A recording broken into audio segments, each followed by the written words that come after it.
So echoey. Ready when you are. All right. Tell your Welcome to story, the. boy.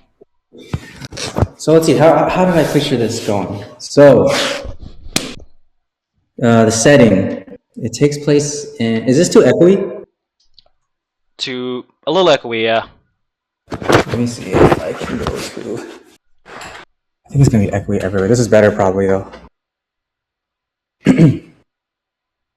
Okay.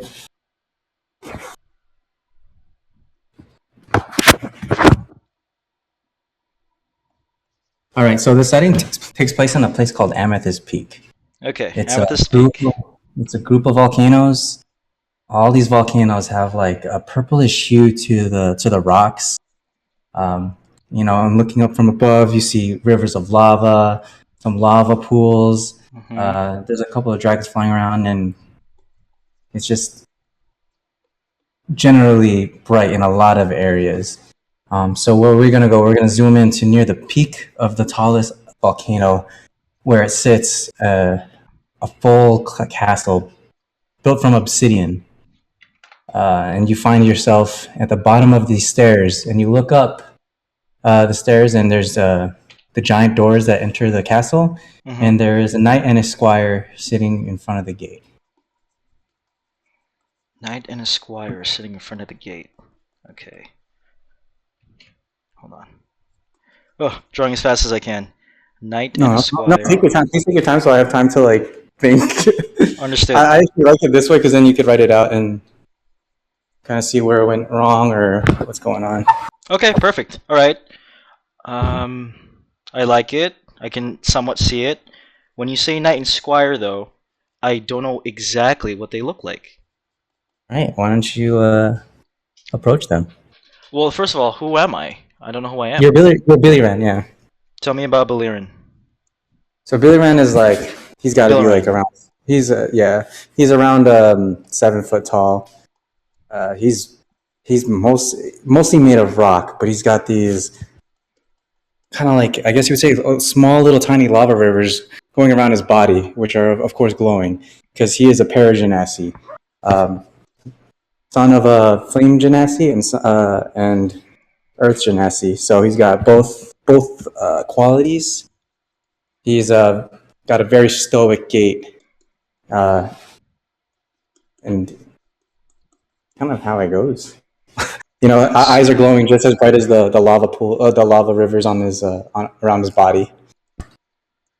Okay, shoot. Belirin. Okay, he's got lava Let me pull up your character. Let's see what. lines.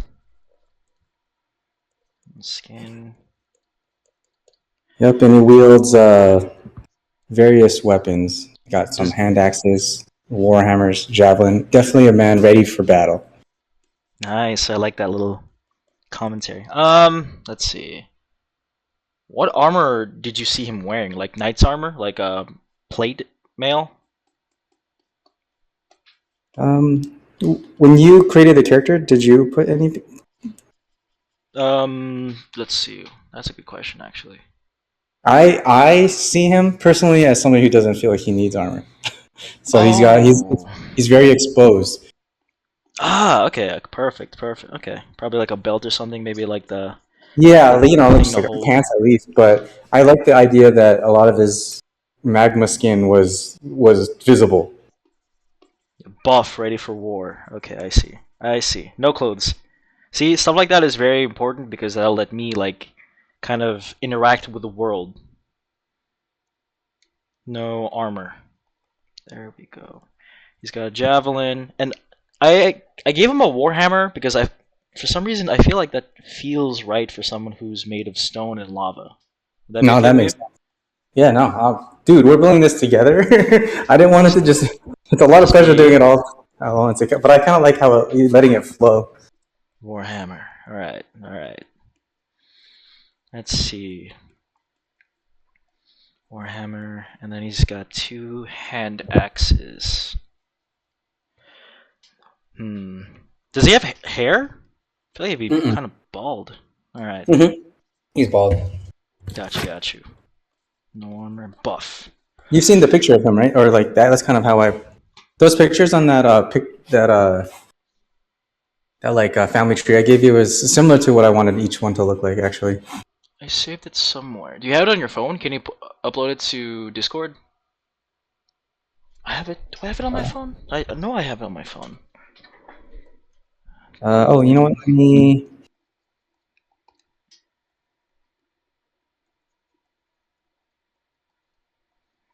Let me pull it up.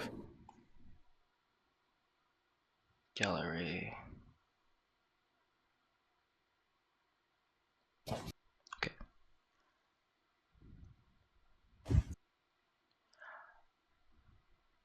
There it is. Okay, I have a family tree one. I'm gonna share You got this it? to.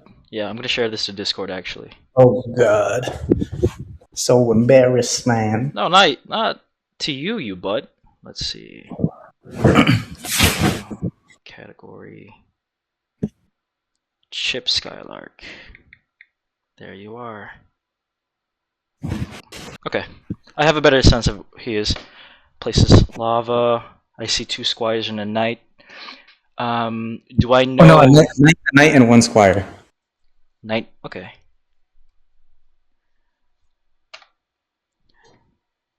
Knight and squire. I'm gonna take a look at the knight and see what he's wearing exactly. All right, so he's a pretty slim dude, just like a 6 foot tall, very inhuman. But you notice his right hand is actually, it looks like it's made of obsidian. Okay. He's a very And on human, slim, and his right hand is obsidian. Just the hand? just the hand, yeah, just the hand and a bit of the forearm, maybe the wrist part. Okay. Obsidian. Okay.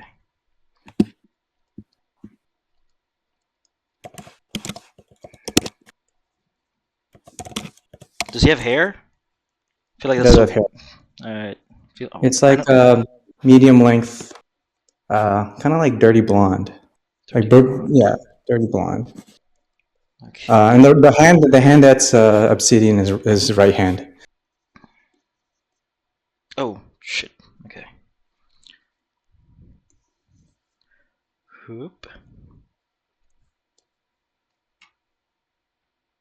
Move it. Yeah, right hand. What the fuck? Okay, there we go.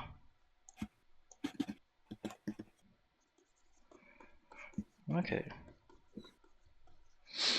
Okay. Let's see. What is this place my home? Do I know my relationship to this guy? This guy, you know vaguely of him. Do I live here at Amethyst Peak? He lives in Amethyst Peak. Okay. And yeah. The castle before you is Castle Blackthorn. Castle Blackthorn. And the current king is your grandfather, King Teofilo. Okay. Castle Blackthorn. King is my father. Grandfather. Grandfather. Teofilo. King Teofilo Blackthorn, the Amaro of Amethyst Peak. Okay. The Amaro. So I'm gonna say that it's not Bilirian, right? It's Biliran. Biliran, yeah. Biliran. That's a volcano in the Philippines. Nice. Biliran. That's just my personal notes. Biliran. Okay. I'm going to approach the knight and the squire, and like with my chest out, I'm gonna gently touch like my warhammer, kind of jiggle around, make sure it's there. And as I'm walking up, with a very macho bravado, just say, "A little hot out here, isn't it?" The knight looks you straight in the eye and goes, Lord Biliran, we don't have time for this. He's been waiting for you. And he kind of gestures his arm towards the two large wooden doors and he pushes it open, and they creak open. And then he kind of just nods his head towards the entrance. Okay. Doors open, and okay. I like that. I like that. Opens the door. I look at him and go, "He's waiting for me? Who exactly is waiting for me?" King Teofilo, he replies.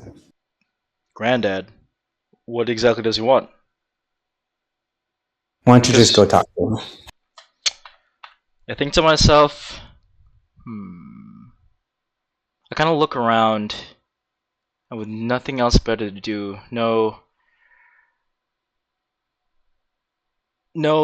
hobby to occupy my time, I just kind of shrug my shoulders and I head towards the familiar castle, towards the throne.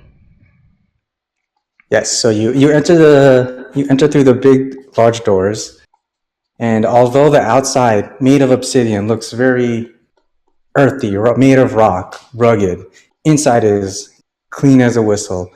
The tapestries are draped with colors of gray, red, gold, black.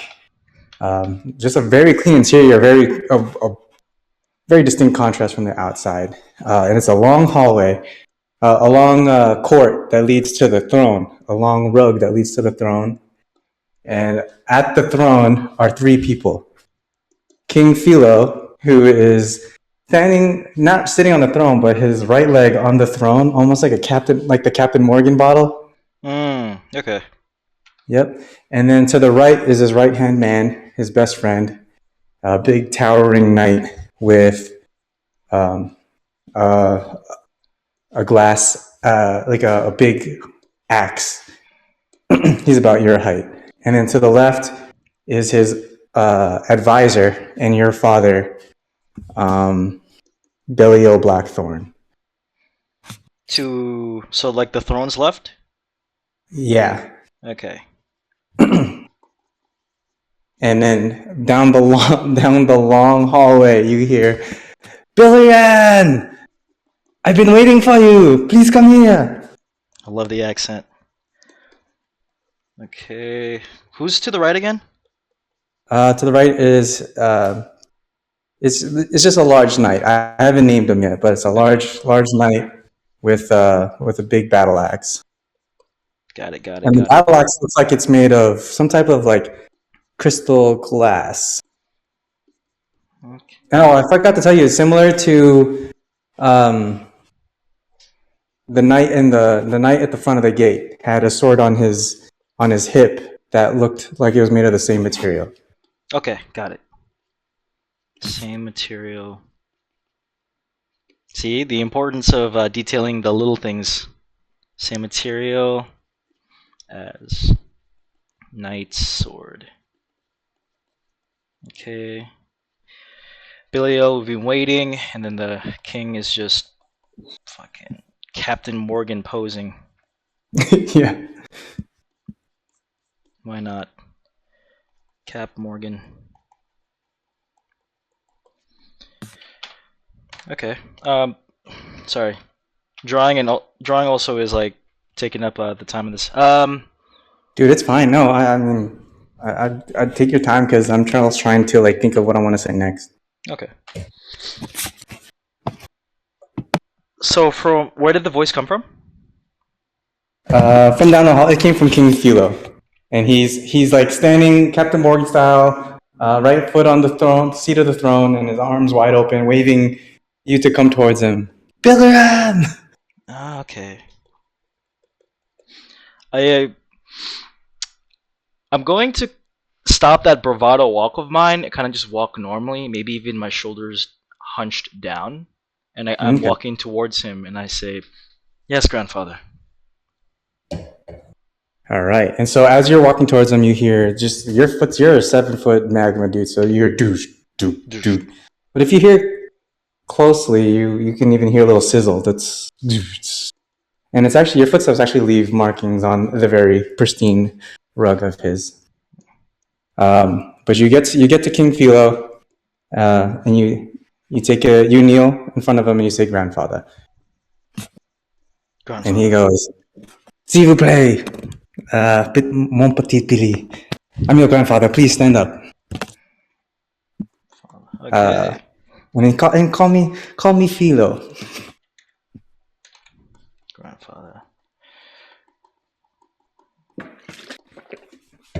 And so he starts talking. Yep, and he lets you know. He's like, right now I don't feel so much like a king. That's why I don't sit on the throne, no? The throne belongs to my eldest and mon cœur, Lance. But as you know, he is gone now. And his granddaughter, the birthright to the throne, she is off at school. She needs to be here. I have a request from you, Billy. What do you say? Yes, grandfather. What is your request? If it has to do with battle, you know that I am more than prepared for such a thing. And I kind of like take out my warhammer and I brandish it. This weapon of mine has been thirsting for use. I've only used it in small animals, rats, rodents, and pests. I wish to use it on something formidable. Oui, mon petit Billy. This is why I've asked you to come here. As you know, Lancia, your cousin, she is off at Strixhaven. There is a portal in Pele's playground in the lava pools. I need you to go there, try to find the portal, and get your cousin back so she can take the throne once I go away. Go away? Oh, yes, you're right. You are no longer of fitting age. I see. Let me ask you this, grandfather. Why should she ascend to the throne? Why can't my father? Why can't Lancia's father? Oh, what happened to Lancia's father? Billy, you know it's tradition to go for the eldest. So, eldest, unfortunately, is now deceased, making the next step in line his daughter. Okay, his daughter. The eldest. Okay.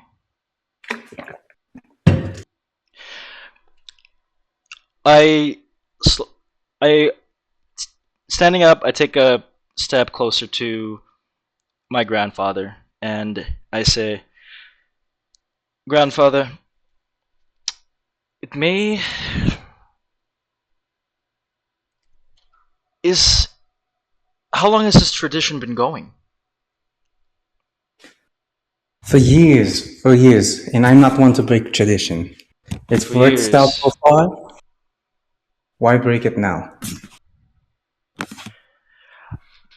Grandfather, I believe that I have the capability of ascending to the throne. I believe that I have what it takes to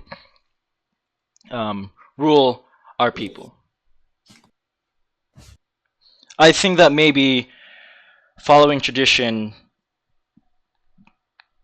is not fitting for this scenario. I mean, here I am. I've been here for such a long time now. I'm your grandchild.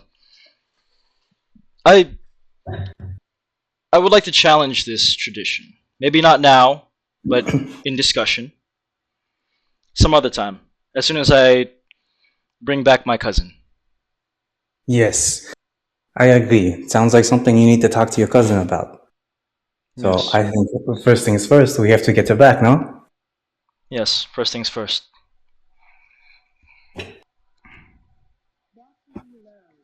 My headphones are dying. Damn it. Okay. Fuck. Oh, are they really? Yeah. Hold on. I got this. What the fuck is this connected to? Okay. And with that, I will try to find the portal. Oh wait, no. Before I do, I'd like to approach my father, Belial. I'd just like to say, "Hello, father." Boy. And I'm just gonna examine him. I want to see exactly like what he's wearing, how his demeanor towards me, and I think that constitutes a what is that called? Perception check. Perception or is it investigation or is it? Oh, perception. Oh, so I should be running It's these perception rolls, huh? yeah, yeah. It's not perception. It is insight. Insight is for people. Insight. Okay. The true intentions of a creature and this and that. All right. So how do I? So let's say you were gonna roll that. Okay. Make up a number in your head from 1 to 20, maybe even 25 if it's impossible. And if I roll that number, or Oh, so this is really just up to me that number. Okay, I got a number. okay, I'm rolling insight. All right. I got a 9. 9. I want to examine how he feels about me just from his body language. Well, the only thing he says to you is "boy," and he just Okay. stares into you. Um, he's he's also a brooding man, not as big as you, of course. His hair is made of flames. You know, it's got that Ooh. sizzle. He's got some royal clothing on, but he runs so hot that you can tell that pieces are burnt off. There's peaks of little scorched fires peeking through his torso, his leg, and he's just standing there. And from your inside, you can tell that he is conniving. He's coming up with something. He's coming up with something. I see, I see. Let's see what I can do as a barbarian. Just says boy. Alright, I'm going to say... Father, have you been to Strixhaven before? Is there anything I need to be worried about? This is my first time hearing of such an academy, and I don't know what perils I may face. Unfortunately, boy, I've not been to Strixhaven. Uh, None of us have. Your cousin is the first one of us to go. It seems like something that my brother wanted her to fulfill. However, I know that King Philo has a knight that knows how to get to the portal, and I believe he is going to be helping you try to find that portal. King Philo then whistles, and the knight from earlier and his squire come towards you. Hmm. And then Belial goes, your father goes, this is Sir Lucas Celestine and his squire, Arthur Aiden. And King Philo goes, ah, yes, mon petit frère.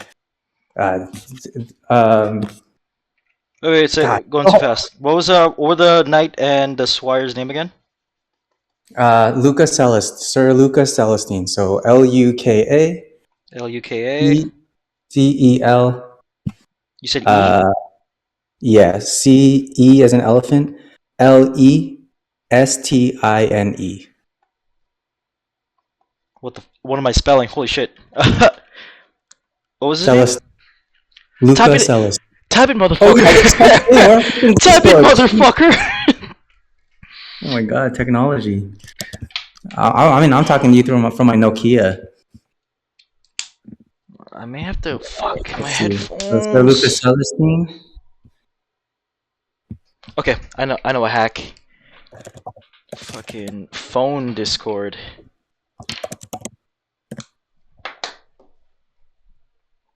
Why now of all times do my headphones have to act up?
Share my screen.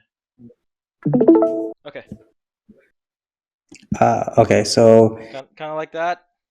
no, so it's actually perpendicular to his body, not parallel. So like almost like a imagine like a shoulder raise. Oh, okay, I see, I Yeah, see.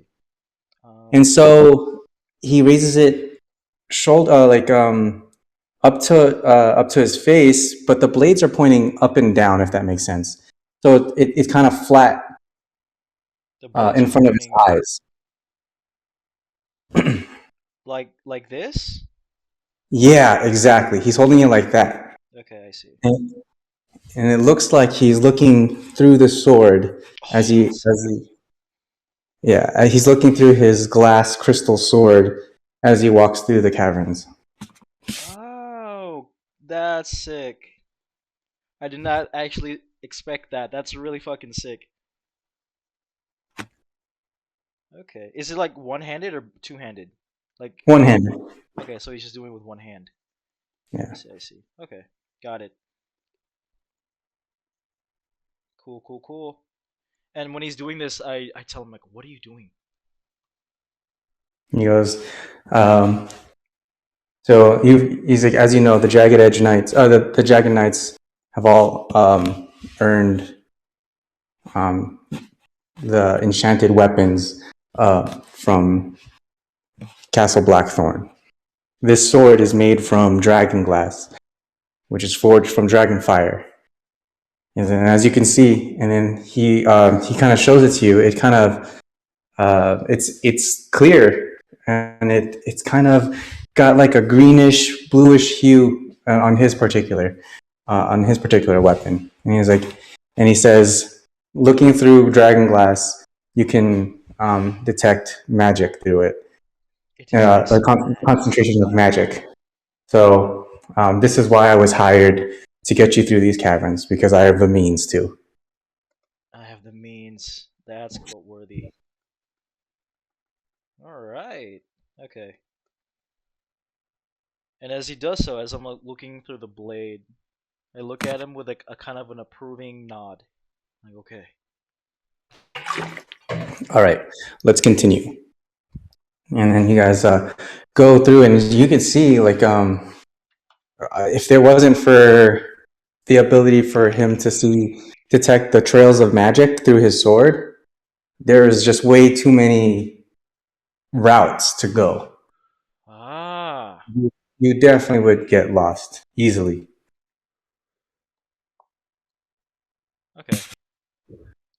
I'm gonna say that my eyes like dart around. Like it's so confusing. Like you can anyone who pays attention to me can see that I'm just like, whoa, I'm definitely following Yeah, the leader because over here. keep in mind you can't see what he's seeing. Yeah. You're just yeah. Okay. Cool.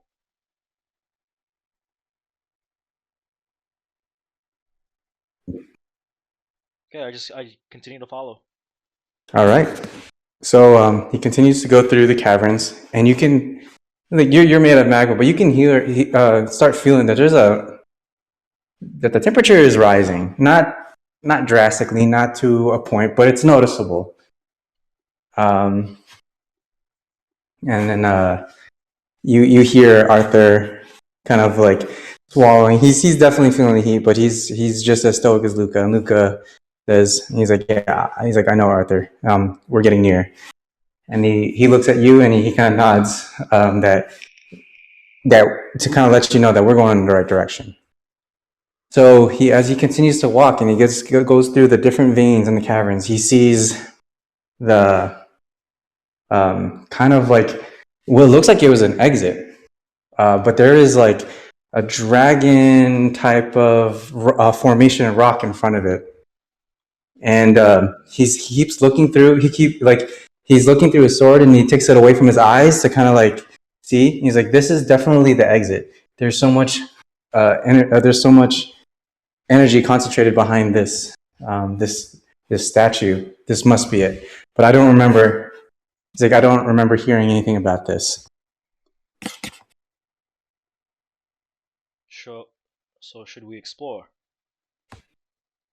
He's like, I don't know what to do. He's like, I'm not too familiar with this. I don't know what to do from here. What do you have any ideas? want to look around. I want to see if there's any reason as to why it's All another right. dragon like formed in stone. Is that a All check? right. Yes. Do investigation. Yeah, look around for clues and make deductions. Your boy rolled a 15. Perfect. All right. Cool. So you look around. It does look certainly like an exit, but there is the dragon statue, and there's an inscription. An inscription says, "Puff puff." Is it written in common? What language? Well, yeah, I would say it's written in Draconic. Okay, puff puff. But yeah, so how would that work? You guys wouldn't have been able to read it, right? Because no one reads Draconic. No one here reads Draconic. That's why that's part of what I wanted Arthur's role to be. Is kind of like The guide. like helping him out. He's like, yeah, and maybe he doesn't talk much, but he relays the message that it says puff puff in Draconic to Luca. Okay, then in that scenario, like I notice it, and I'm go. This there seems to be some sort of inscription here. I can't read it. It's in a language I'm not familiar with. Nope. And then Arthur looks like he can read it, and he starts walking towards Luca, and Luca bends over, and Arthur whispers in his ear, and he relates to you. He's like, "It looks like there's an inscription, and it just says puff puff." Puff. Would you puff, have any idea? puff. It might be it And I might I'm going to look up to the dragon-like formation and think about how most dragons breathe fire, the ones that I know of within the area of Amethyst Peak. And yeah, I say, I think this dragon needs to breathe fire. it seems so. How do we do that? I look around to see if I can climb up there to the mouth. Okay, Is roll. that what you expected it to look like?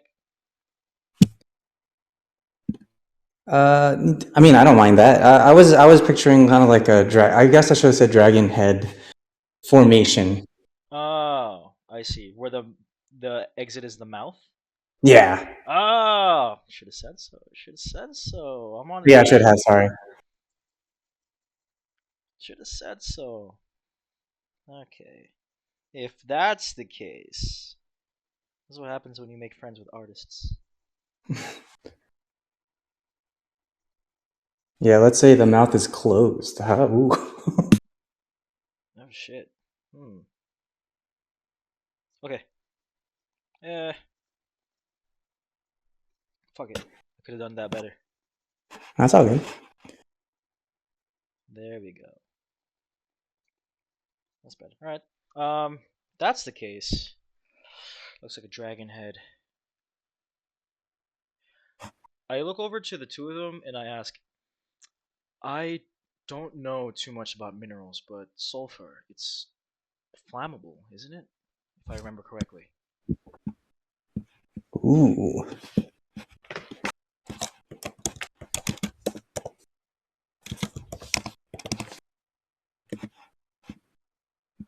Molten sulfur is a flammable solid. Interesting. So I look at Okay. them and I go, isn't it flammable? Luca shrugs, but then he looks at Arthur, and Arthur nods, confirming that it does. Okay. I'm gonna climb up and see if there's like yeah, I'm gonna try and see if there's anywhere I can put like a flame to um make this giant dragon head breathe fire. Luca points out, "Aren't you made of lava?" Yes, I am. And those within my noble lineage have access to a small taste of magic. Anyone, any Ganassi can tap into their elemental bloodline and summon forth the elements. In my case, I can, uh, for a brief moment, set something ablaze. All right. Let's see you do it. Oh shit! I actually have a cantrip.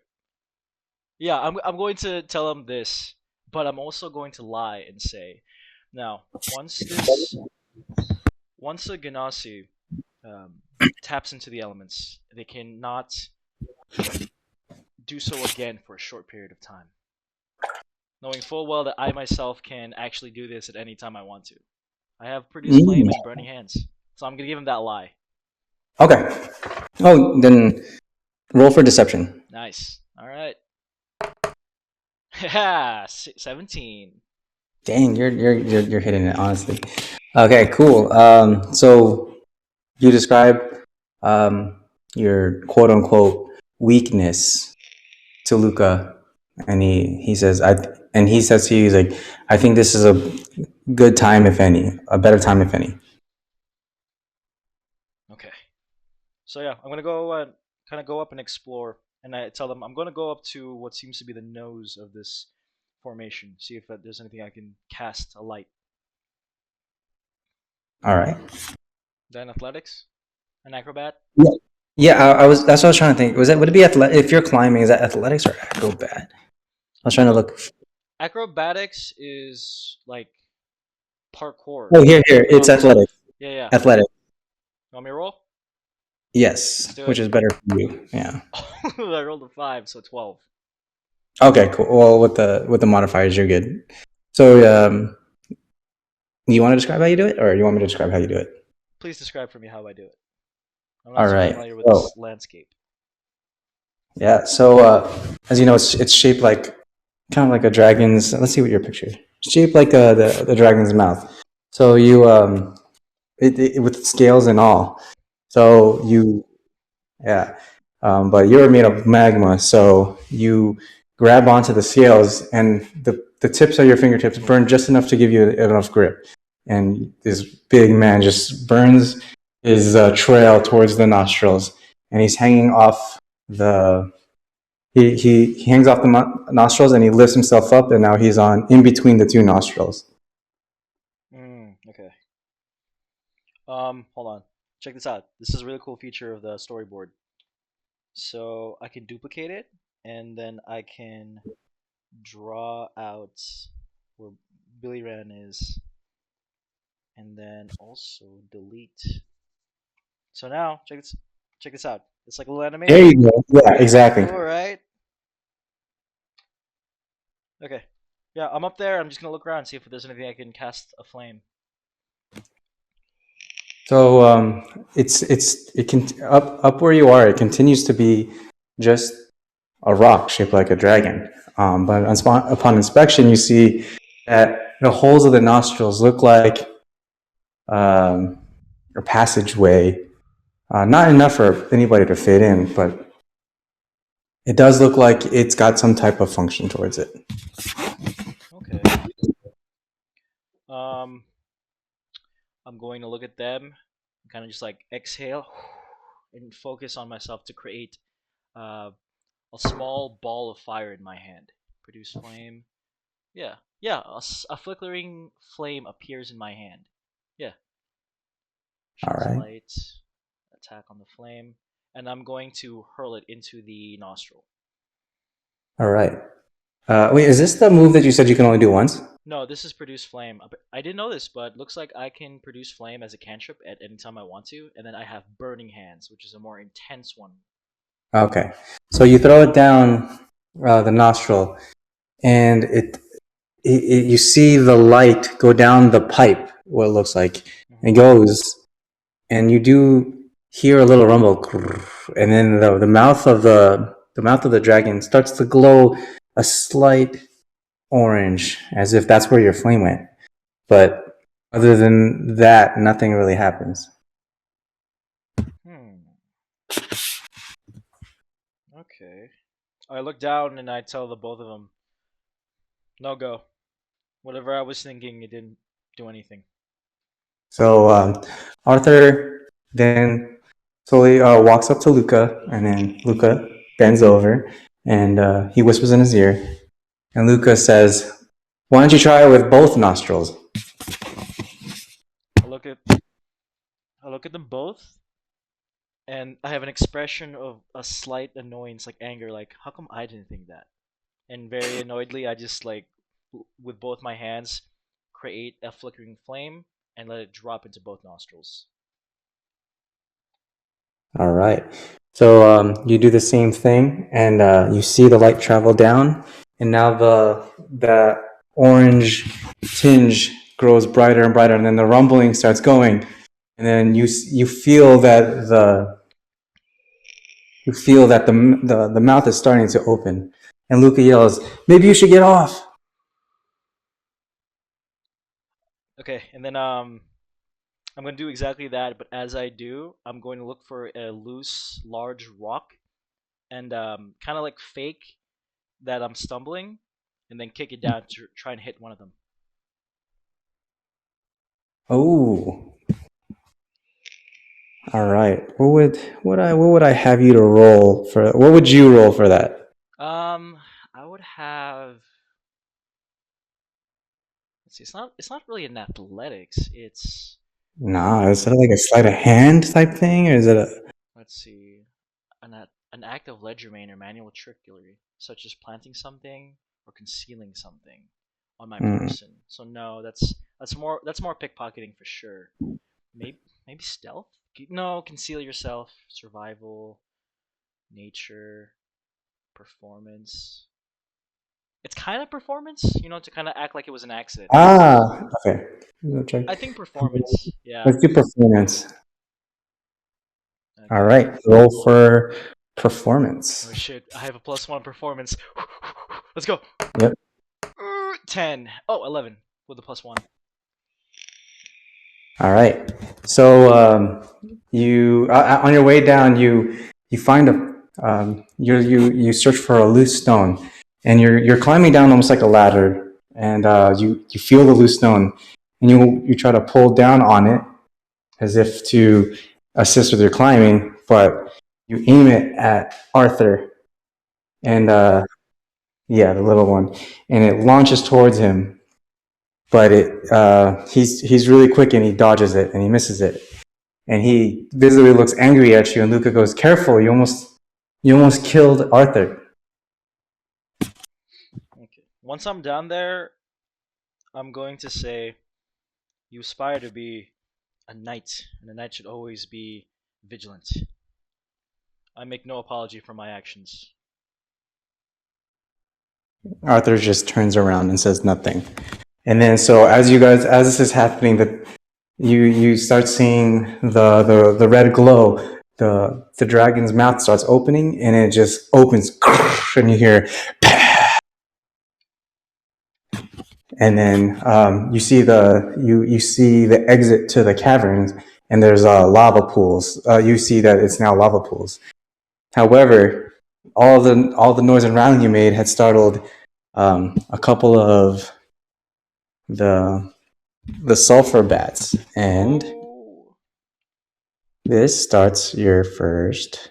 I don't even know how to do combat. this. Combat. It's initiative. I have to do initiate. I have to roll for initiative. Okay, so I just do view campaign and then create encounter. Let's see. Did you find what you were looking for? The bats in the encounter creator or no? Um, n- uh, yeah, I mean, I found something that'll just do. It's okay. Okay, yeah, yeah. Roll the encounter. It'll make everything so much easier. Yeah, so I'm gonna save this. All Lava right, pools. Hey, you're doing great, by the way. That whole thank you. segment with the freaking dragon thing. Yeah. All right, yeah, kind of how what I wanted was it says puff puff, and then when the dragon's mouth only goes pass. All right, I'm now running encounter. You actually I'm auto gonna. roll initiative. Okay, is that okay? Yeah. All right, I'll roll initiative, and then I do it for the monsters as well, right? To make things a little quicker, we've actually been playing for a good hour and a half now. Time passes by so fast. To make it quicker, there's something called block combat. It's like we attack first, and then the enemies attack first. So if there's 5 bats, it's like the 3 of us go first, and then the 5 bats go next. Okay, I just have two bats. Okay, yeah. Then if it's just 2, and there's 5 of us total, 5 battle people. So you just run. No, I just I didn't have time to make Arthur, so oh, you know what? I should have. Damn. Oh, if you didn't have time to make Arthur's, then just BS it. Just kind of like, whenever you make a roll, just kind of think to yourself, would they do something like this? Would they move as quick as I want them to with every roll? Okay. Oh man. Actually, I have to go to the bathroom real quick. Do you mind if No I? problem. Yeah, me Sorry. too. I gotta grab water.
The man's doing good.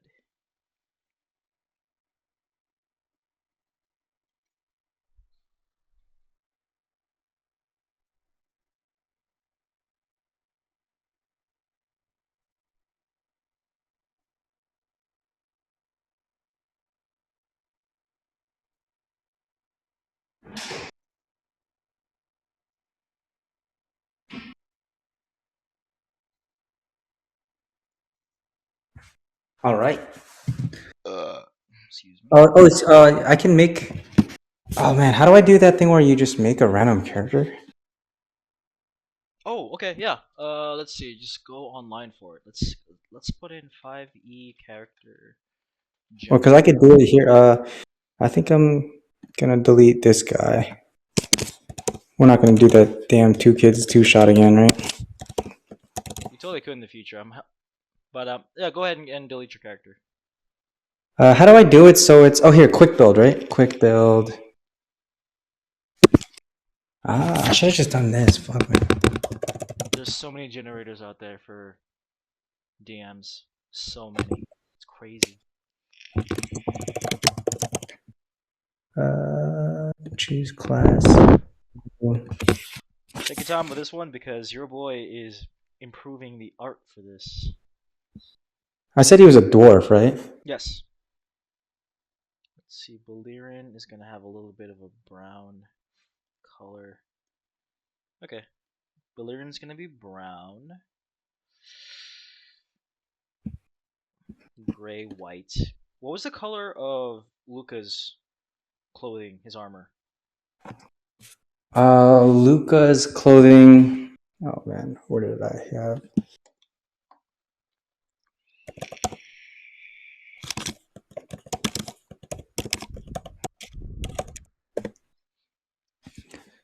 So his is like kind of like all black. All black. Okay. All black, but he's got like a hood and like a cape. Like the hood and the cape is like one thing. And then of course you see I mean his left hand is exposed, but then you can clearly tell the right hand is made from obsidian. Okay. Sounds good.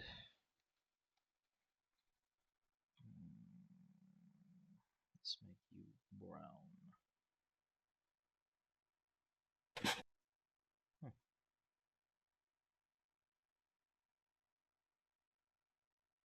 Oh, okay. Well, I can't keep the colors. Okay, fine.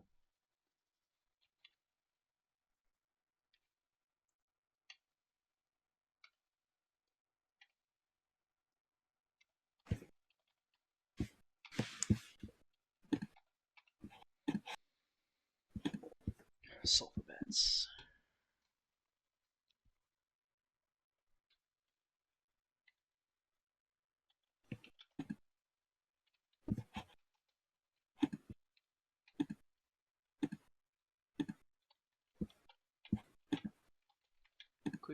battle map. I'm gonna look online right now to see if there's any way I can have like a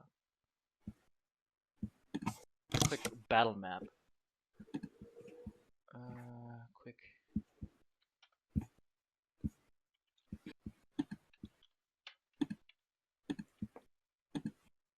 Oh man, hopefully this is. Oh man, I have so many different encounters.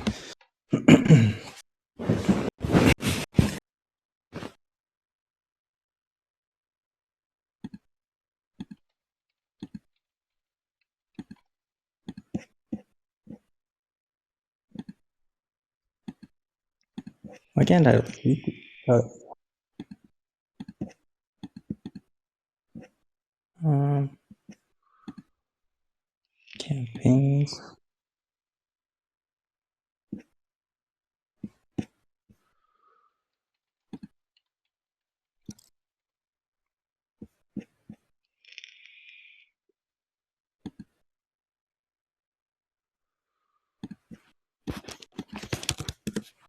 No. All right, let's try this.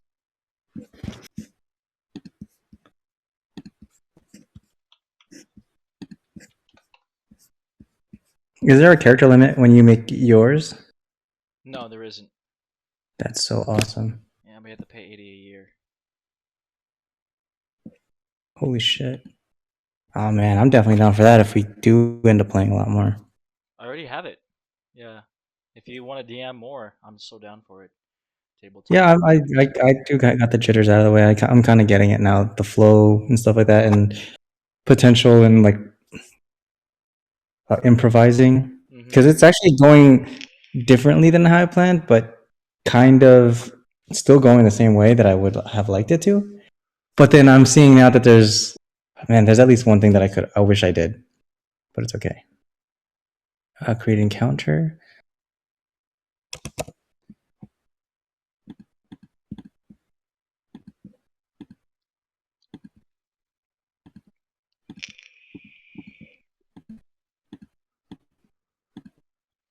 You just gotta make key points. When I first started out, it was more like a script too, but it's always the Yeah, me too. That's kind of what I did.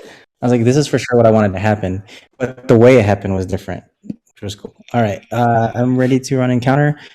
Do you want me to roll initiative for just you guys, or for? Oh, you guys attack first, right? And then if both parties are aware, then we would like take turns as the initiative describes it. well, I think that I wanted the bats to kind of like ambush you guys. Oh yeah, then it's a surprise. Then they go first. So in round one, just skip us.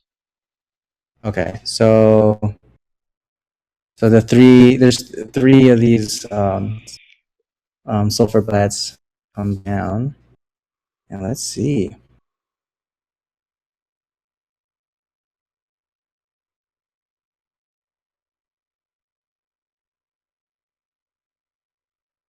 All right, and one of them goes for. Does it have three? One of them goes for you because you're the most intimidating one. Nice. Wouldn't have it any other way. So it rolls for attack. God, why is it running so slow? Roll, damn it! Damn, this is like rolling in slow motion. All right,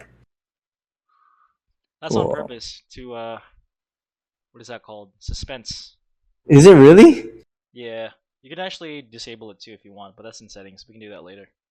Okay. Unless you want to figure it out now. I don't even know how to do that. So how do I? Sorry, I rolled for hit. Oh, okay. Damage stuff. So hit is if it connects or not. Damage is damage. Okay, so if I hit, oh, I see hit, and it gives me the number, and as long as it rolled that or more, then it works, right? Yes, the number or Okay. higher. So in Oh, my this. case, your boys Billy Rand's AC is 13. So the bat needs to roll 13 or higher. Oh, it needs to roll 13 or higher to hit you. Yes. Oh, where did you see that? Oh, AC. Okay, cool. It does. So it does hit, and it does 4 damage. Hold on.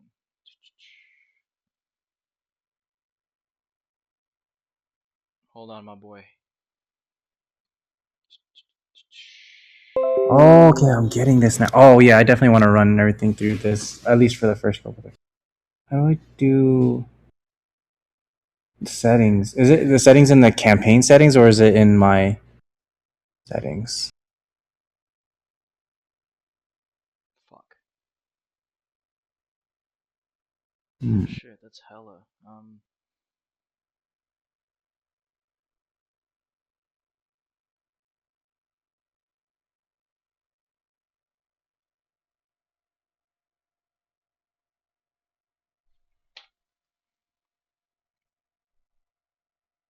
Oh, fucking A.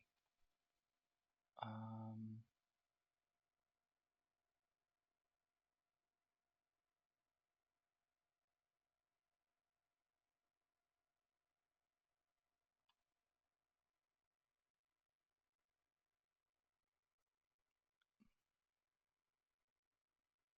Fuck it.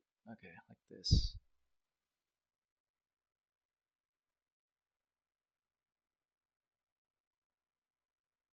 You said three?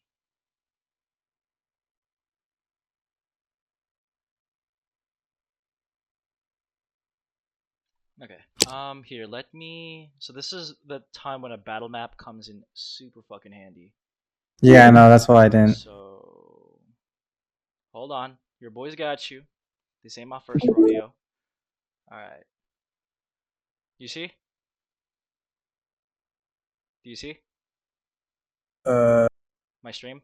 yes. All right. This one's gonna be me, and then where did you see them in your head? Were they like in front of me leading? You were leading Ah, okay. because you were. Yeah, yeah.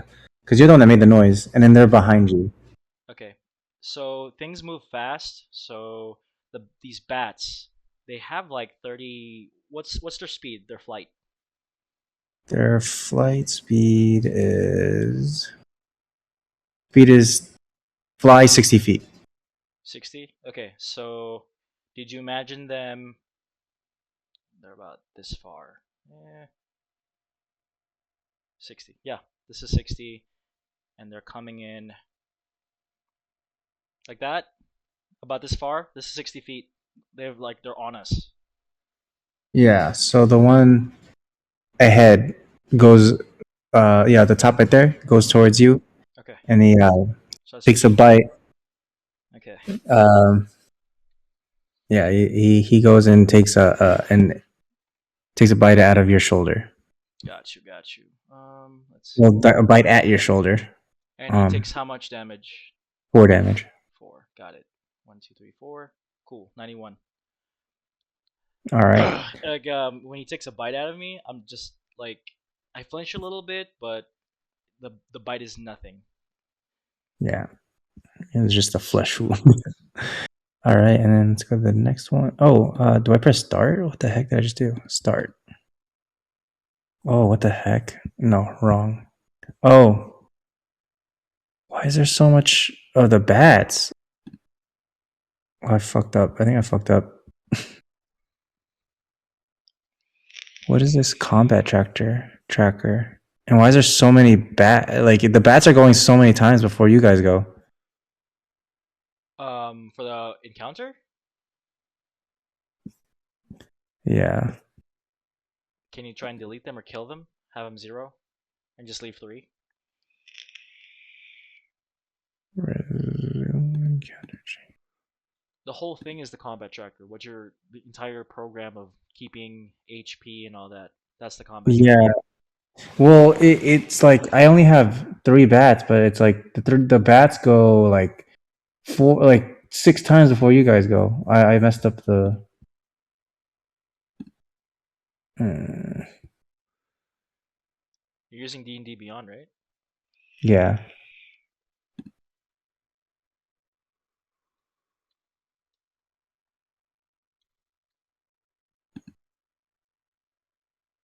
How do I redo the?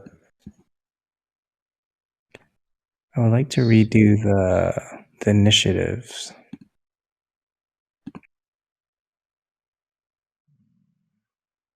Might just have to start a new encounter. I think you have to. Go for it. Do it. Yeah. Do it. Because what I did is I rolled theirs, but then I wanted to be a surprise attack, so I didn't roll. But then I pressed start, so then now they're just doing their thing and destroying you. Uh, create encounter.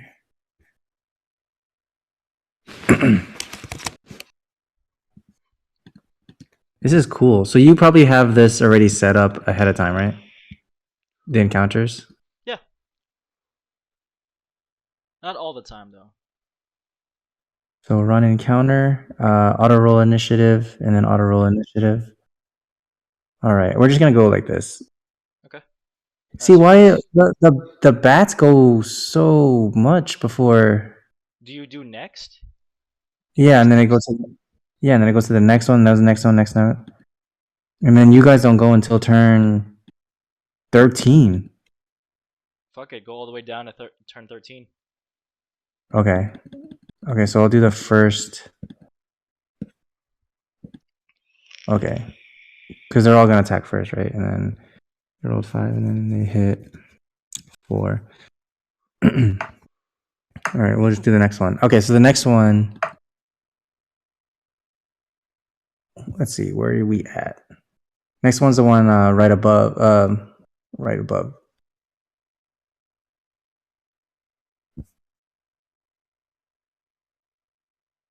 Oh, which one? Which one?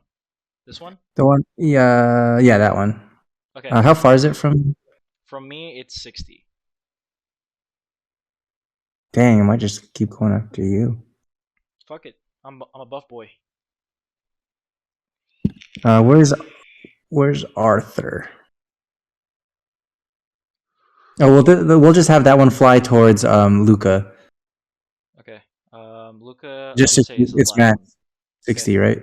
Yeah, just So goes max, and then it flies towards Luca, and then it just starts hissing at him. okay. And then same thing with the next one. It flies towards Arthur, and then just tries to Got it. There it just is. hisses at him. All right. So next would be Arthur Aiden's turn. How come I can't? I just go into this thing.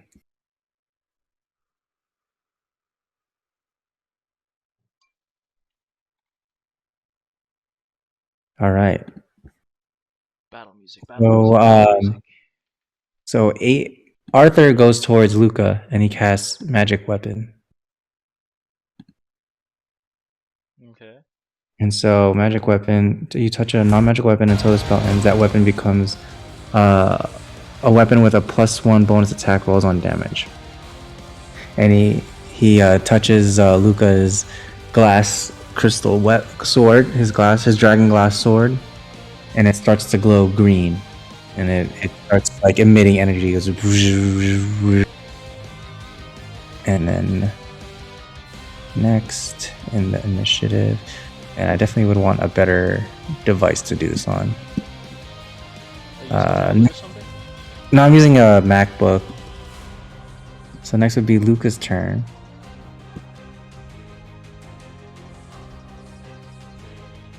Okay. What does he do? And then he attacks. He tries to attack the one that's right in front of him. Okay. Go. And he rolls for hit. Oh god, the rolls are just.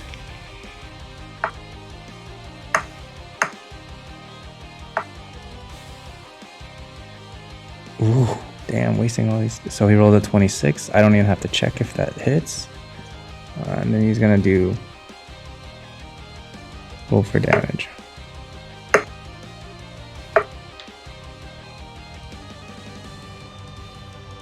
And he does 4. And what is the becomes a magic weapon with a +1 bonus to attack rolls and damage rolls. Okay, so he does 5. He does 5 damage to that bat.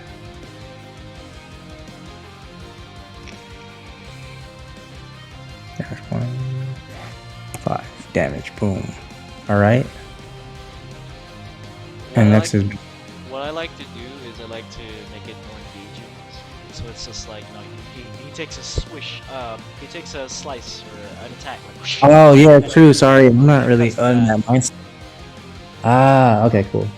makes that combat so much better, rather than he does 5 damage. Yeah. Okay. So, Luca with his now magic weapon, swinging around, zoom, zoom, and then he runs towards the bat and he swings vertically at it, aiming at its wing. It the bats have echolocation, so it saw that coming a mile away and it dodges, but still gets hit. Not enough to slice through its wing, but the wing does get hit and it takes 5 damage. All right. Nice. Next would be your turn. My turn. All right. What can your boy do? Let's see. I do not like this setup. I don't get what I'm doing wrong with this.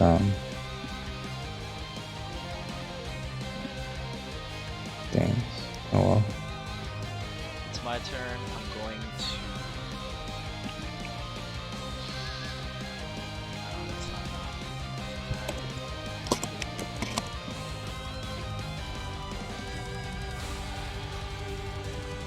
I'm going to do a reckless attack to the bat. Let's see. First attack on your turn, attack recklessly. The attack gives me advantage, but attack rolls on me give me disadvantage. Oh wait, yeah, attack rolls on me have advantage until my next turn. Okay, so I'm going to actions. I'm going to very quickly just reach back, take out my Warhammer, and quicker than I can like calculate or try to be smart about it, I just and then I try and smash the bat in front of me. Let's see, I roll nat 20, so Jesus, you're cheating. with my advantage. Let's see, that's a 9. Does reckless attack?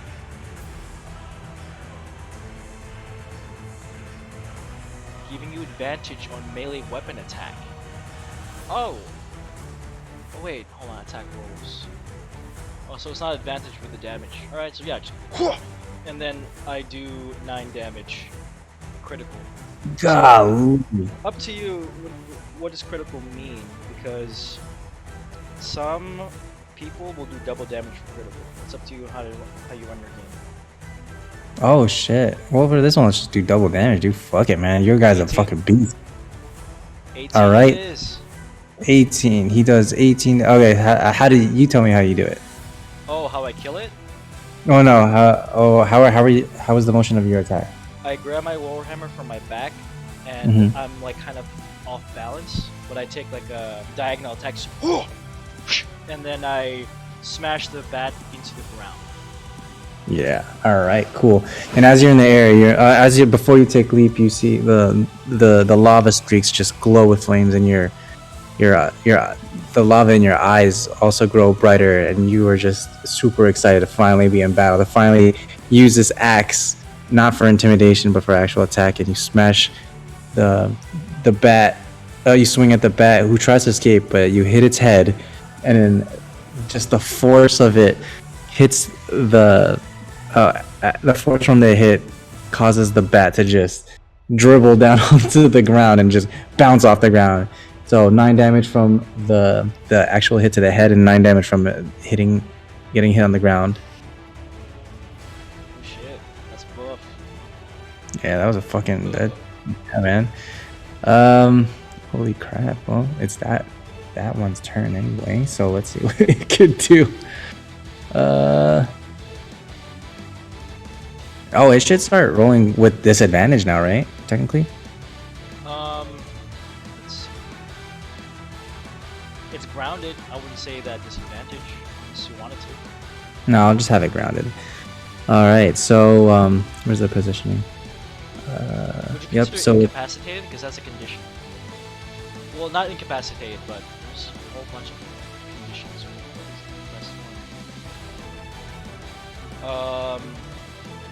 Stunned, incapacitated, not incapacitated, maybe stunned. No, I'm sure I'll just get right back up. Yeah, I'm just gonna. It's just gonna. It's on the ground, so it's looking up at you, but it sees that it's right by your feet, so it attempts to bite it. So let's see. I wish this die would roll faster. What's your AC again? 13.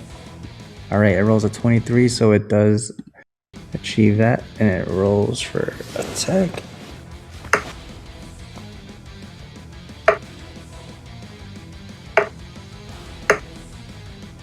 All right, so it's pathetically squirming on the ground, and it gets closer and closer to you, and it just sees your feet, and it just takes its fang and just takes a bite, just bites your foot, and it only does 3 damage. I was gonna flinch. Yeah, that was nothing to you. Alright. All right, next is the bat that's closest to Luca. So now that it's close enough to Luca, it attempts to. It flies towards him, trying to go onto the Luca's left side to get away from his sword hand. And it rolls. Don't forget about attack of opportunity. If the attack, if anyone in like that combat one-on-one moves away like 5 feet, like for example, like this much, then the guy who's defending can take a Could free attack. Yeah, but Okay. what you're describing, kind of like flanking him, that doesn't do anything. So long as he stays within that. Yeah, he's going towards him. Yeah. It's just kind of like just kind of showing that he's thinking. And it let me see. Luca's AC is 11, so it does work, and it does its damage.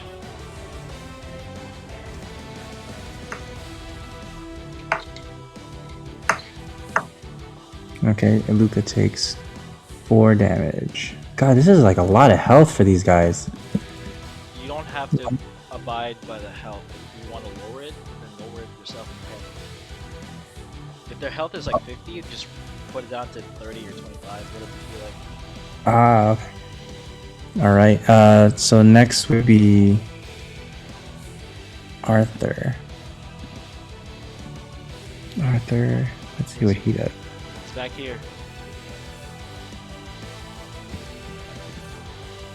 How far is he from that furthest one? 26. Oh yeah, let's fucking go. Let's see.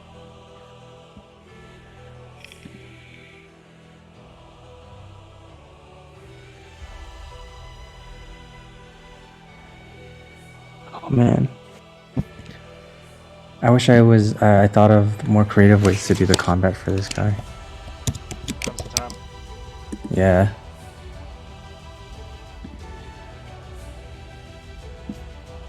But yeah.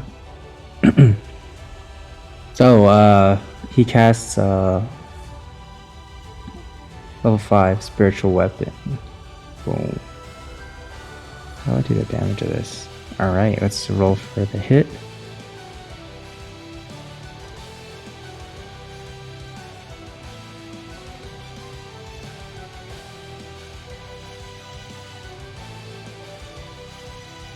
Alright. Oh fuck. No, what a waste. Alright. Well, Arthur attempts to summon his spiritual weapon, but his focus isn't good enough, and his weapon is flickering, but it's not enough to actually get summoned, and he's not able to do anything. Next would be this bat, the bat next to him, and so seeing first he gets startled after seeing that the spiritual weapon is flickering, but alas, nothing gets summoned, so he proceeds with his attack. He flies towards Arthur now that he's open, and then he attempts to take a bite. Did Arthur move at all? What's up? Did Arthur move at all? No. Ah,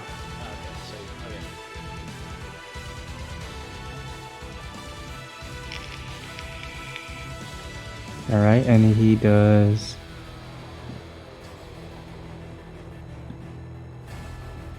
God, this has got to roll faster, man. Okay, so Arthur takes 5 damage. Boom.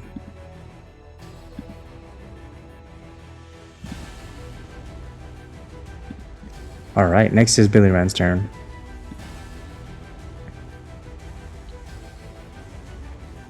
Oh, from the sidebar, click preferences. You find an option for dice rolling. Toggle that so that it'll turn off dice rolling. Where is it? Top Preferences. Let's see. profile? Preferences. I checked earlier. It just shows show signature, show avatars, invisible, show censored content. Always show.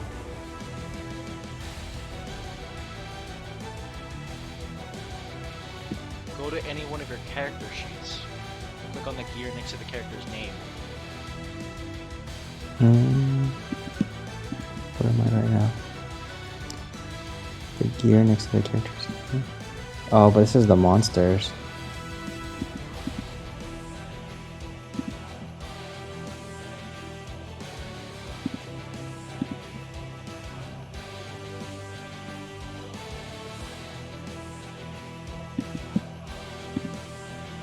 There's a gear next to their name.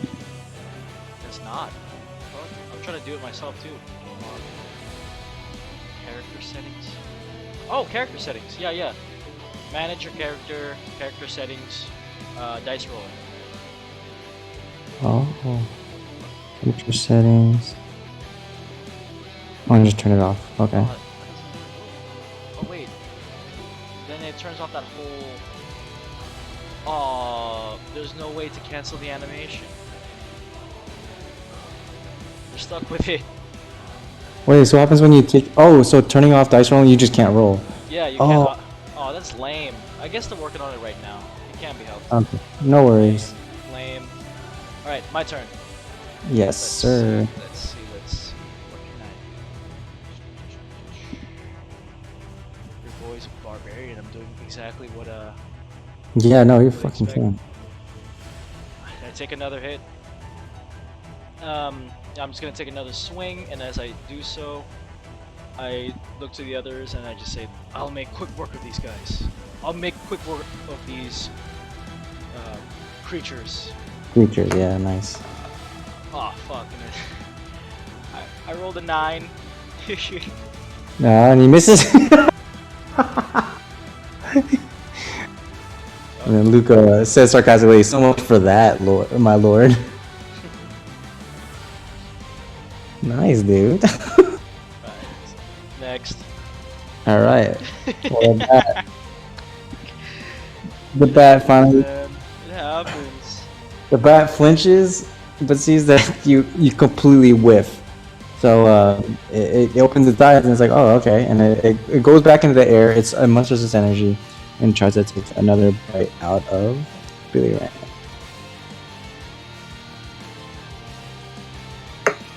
Please. All right, and he rolls an 18. That's all he rolls for damage.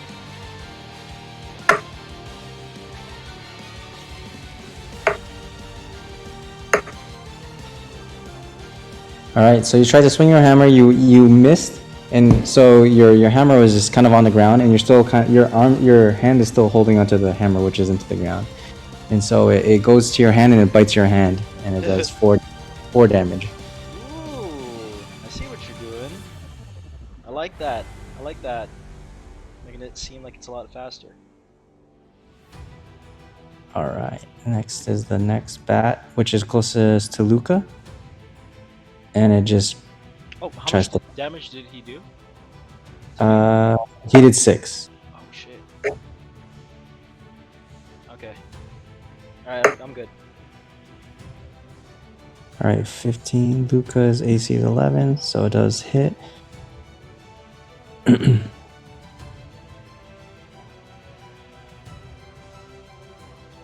Damage, please. Boom. I think it's just on this MacBook, guys.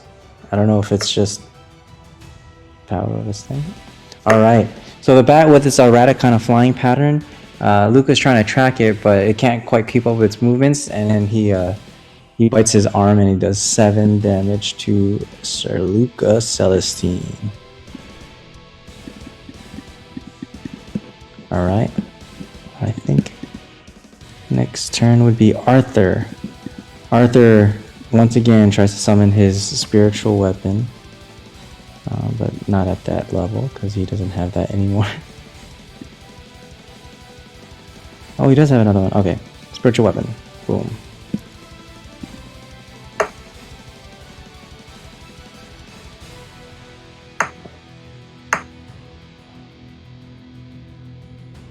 Bro. What? All right. Dude, you just can't. I can't land this spiritual weapon. What the heck? All right. So Arthur tries to summon the spiritual weapon again, and he's really focusing, but the heat is really getting to him. I like that. I like that. Yeah, he's having. Yeah, that it's hard for him to focus. He's sweating balls, and he's trying to focus, and you see he's clenching his fists, and the weapon starts flickering and flickering, and then the bat that he's trying to attack is kind of getting weary, but it never summons. It just doesn't. So then the bat, seeing that nothing is going on, takes this opportunity and attempts to take a bite from Arthur.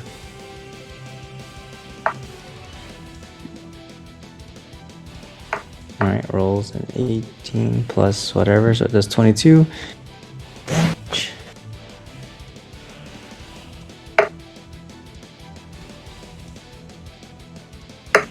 Oh man, he's just taking damage. Took 5 damage. 1, 2, 3, 4, 5. All right, now it is Billy Rand's turn. My turn again. To try and save face, I do the exact same thing again. Smash with my Warhammer. Thank God. 26. All right. It hits? Yep. Alright. I do 9 damage. All right. How do you want to do it?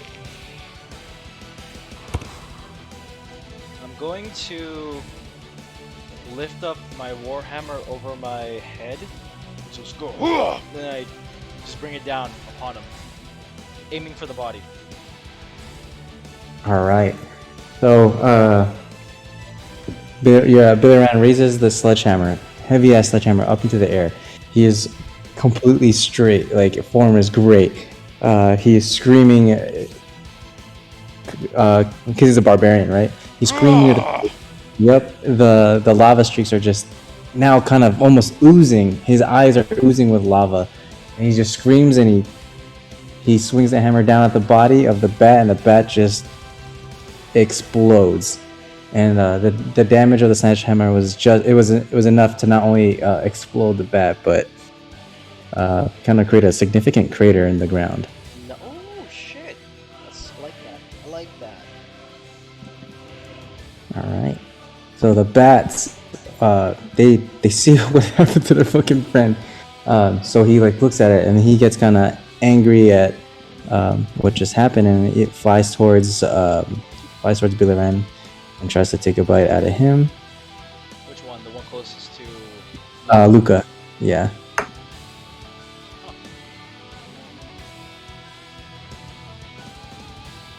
All right, and it rolls a 16. I believe that hits, right? That hits, yeah, on 13. You're 13. Just how I like them. All right. God, the suspense of this roll is nuts. All right.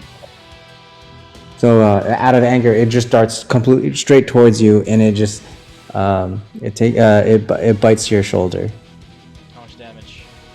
7 damage.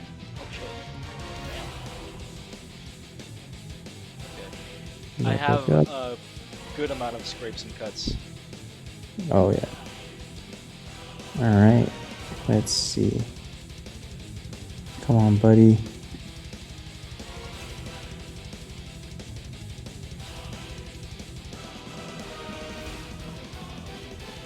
All right.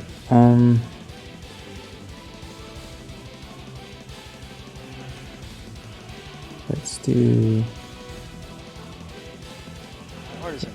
from all this, like amazingly.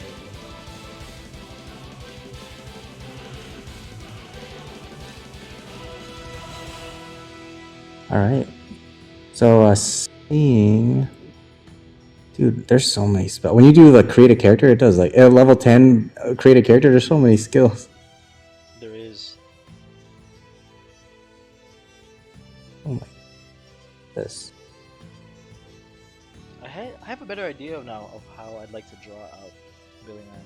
Now that we're like he's in combat.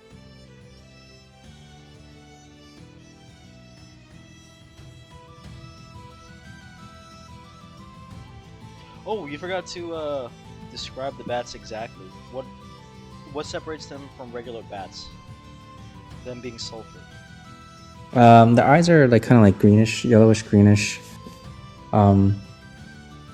They I mean, they feed on just whatever is in the sulfur caves, including a little bit of sulfur. So their drool, I would say, is kind of like glowing that same kind of green, kind of just kind of indicating that they do ingest the sulfur.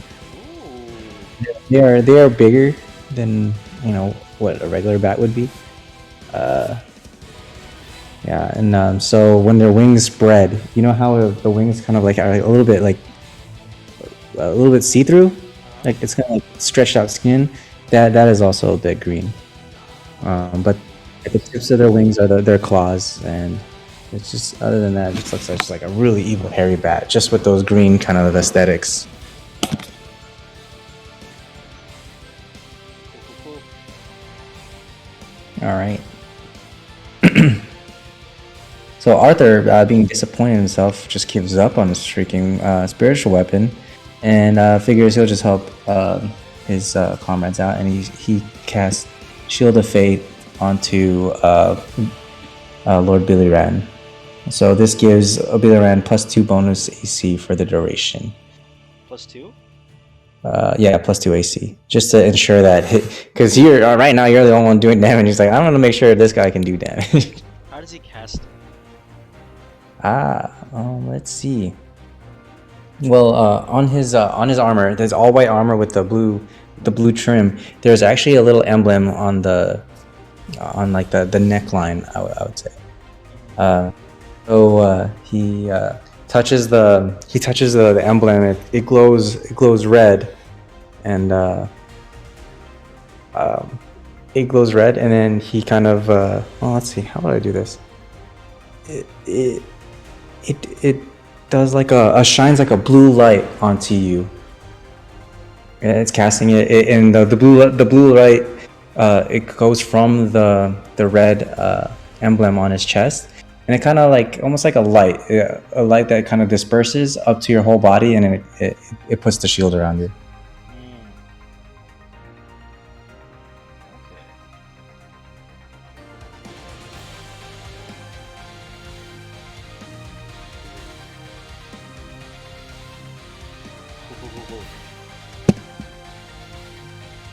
All right. Next would be Luca's turn. And Luca, let's see, where's the bat? Yeah, so to the bat closest to him, he uses his greatsword, which is +1 to the attack, and he tries to attack. How come it's not showing? Oh, your actions, that's why.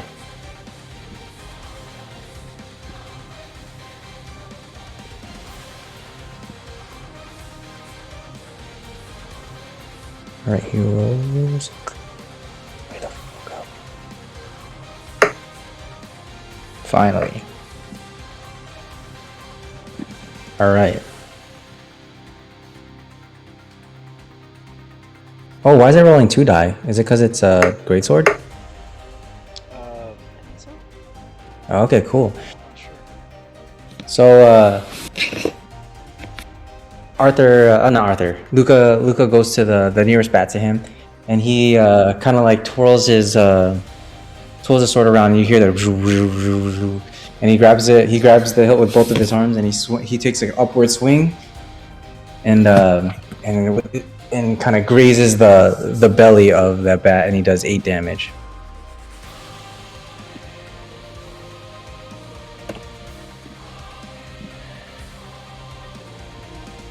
All right, and next would be Billy Rand's turn. My turn. Okay. Let's see.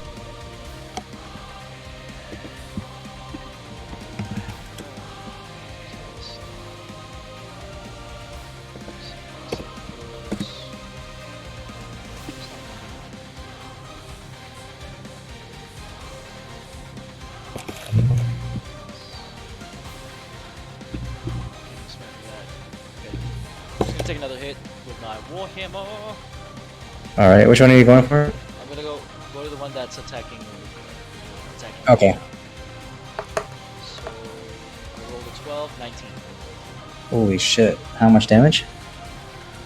I did 10. Oh man! All right, how do you want to do it? I'm gonna somewhat copy what Luca did and like do a down to upward swing with my warhammer, and then I try to smack the center of that hairy bird from out the sky. All right, so Billy Rand starts kind of like sprinting a little towards it. He's dragging the sledgehammer on the ground, and like Nice. it's just creating. You could see that it's mining a little bit, and so you see a little bit of sulfur streaks coming from the sledgehammer. And then he just takes a large swing. It flings rocks onto the nearest wall, and the hammer just goes up and it hits the bat in the belly, and the bat splatters against the ceiling of the caverns. Oh shit! That's good shit. All right. Next would be. Now there's one bat left, correct? Yes. I think he even goes after everybody.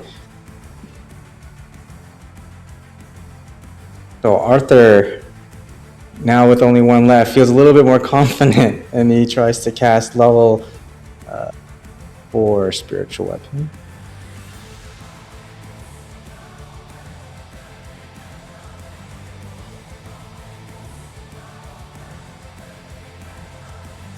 Oh my god, is that a... Okay, 26, so he does hit. Holy crap! He finally does it. Yeah. But it's like doing a lot of... I don't know why it's doing so much rolls. Oh my god, it did 22 damage! What the fuck? Alright, cool. So, damn, let's see how I'm gonna do this now. So Arthur, he concentrates, now with the final confidence, there's only one left. What can go wrong? The red starts glowing, and he starts summoning these weapons, and they start appearing on his shoulders. They're just, oh man, there's like 5 blasters like coming out of his armor, and they all just shoot at the bat, and it kind of just tears it to pieces. Choo, choo, choo, choo, choo. And it kind of tears the bat to pieces. Its wings, you can see the holes breaking on the wings. It's falling on the ground, and it just passes away. 5 blasters, like balls of light or something? Like, yeah, it's just kind of like, I guess you could say like, just like, kind of like guns or just like rods coming out of his armor, and they just shoot lasers. And then so the bat just gets like shredded? Yeah, the bat just gets treated with all these lasers. Oh, that's cool. What color is the blast skin, the rods? The rods are just gonna be they're just like spiritual weapons, so they're just kind of like red. They're like, let's do blue, like bluish hue, but they're like kind of see through because they're almost like not there, if that makes sense. Like a hologram almost, but it does very real damage, and it starts shooting just like these red lasers.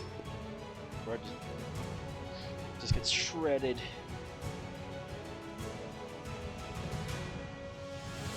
Okay.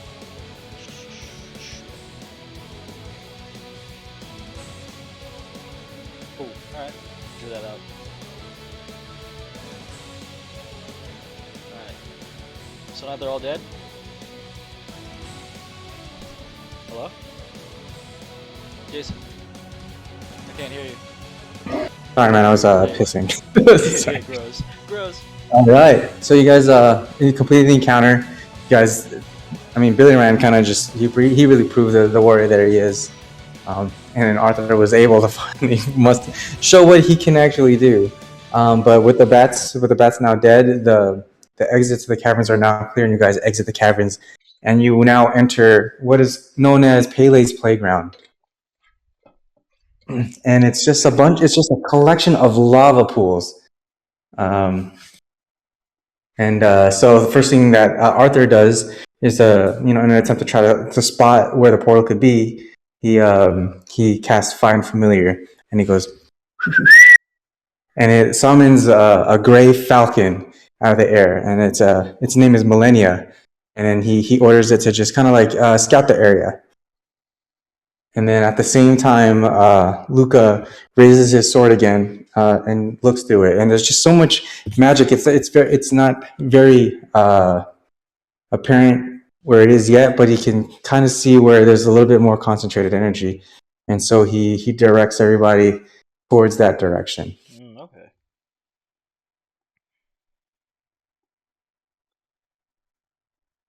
Yep. And as they traverse these various lava pools, it's pretty slippery. And Arthur even kind of like his foot slips almost into the lava pool, and he gets scared. He goes, "Wah!" And he just he scurries towards Luca, and Luca is like, "Come on!" He's like, "Stay close, stay in the middle. Yeah, you do not want to fall into one of these." And so you are now in a line, kind of like if you can picture just a bunch of just like pools, right? And so you're.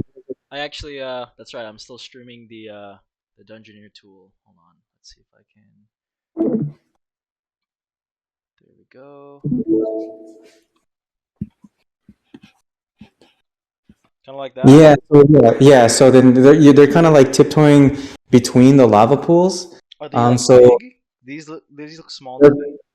they're big. Oh, like Okay, so it's like as if there's barely any places. Yeah, exactly. Yeah, I it's see. other than these small trails, you would think that it was just a large pool of lava. I see. I see. Okay. Gotcha. Gotcha. Gotcha. Yep. And so now imagine you wanting to kind of navigate through these trails. You have to stay in a line. There's only enough room for one person. So Luca is of course taking lead. Arthur is behind him, and you're behind Arthur. Okay, so Luca, and then Arthur, and I'm behind Arthur. Okay, gotcha. As we're walking, I'm going to say, "You guys have been through here?" He's like, and then so Luca replies, "Not exactly. We just knew how to get here." And Arthur's Falcon Millennia has seen the path, but as of physically going through this, no. Which is why I'm quite hesitant, but I'm still quite confident that the sword is going to bring us to where we go, and I can see that it's coming up near. As we're walking, I want to examine the lava. Like, are there little lava bubbles that pop? Yeah, absolutely. Yeah, and actually, it's nothing too crazy. But then you'll see that sometimes every now and then you'll see lava hop from one pool to another. And let's just say this is Pele, who's the, the volcano goddess in Hawaii. But this is why it's called Pele's playground, because they're saying that a fire elemental Pele is just hopping and uses these as pool, and she jumps from pool to pool. Hence, that's cool. Yeah. Oh, Yeah, like that. perfect. Okay. Yep. And so Arthur is still taking lead, and he could see that there is a particular pool that is just through the dragon glass is just emitting a high concentration of magic. So he spots it and he points at it, You're still a bit far away from it, but it's kind of you can clearly see that it's a little different than the rest.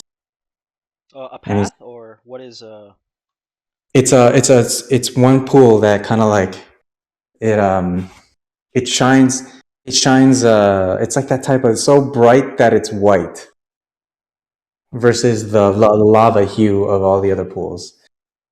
Oh, okay. Yep.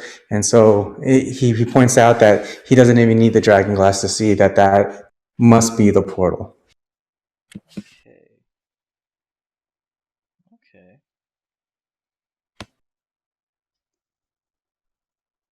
And he goes, Yeah, "All so right." I just follow them. Yep. And Luca goes, "All right, this must be. Let's try to get a bit closer look."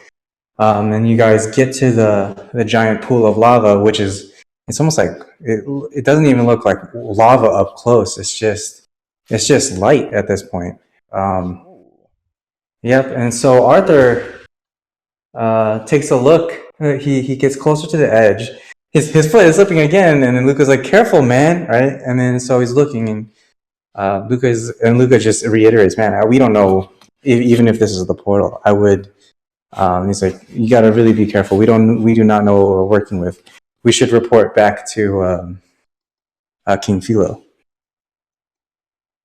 Hmm.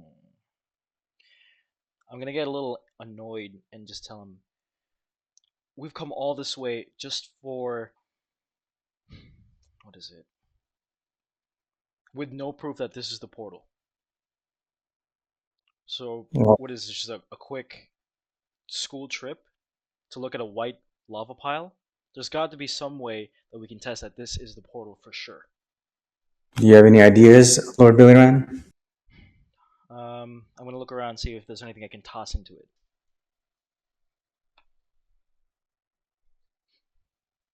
All right, investigate. Ooh, investigation. 17. 17. So you look, and there's really not much. There's really not much. There's just the three of you, and there is a little bit of oh man, what are those called? Uh,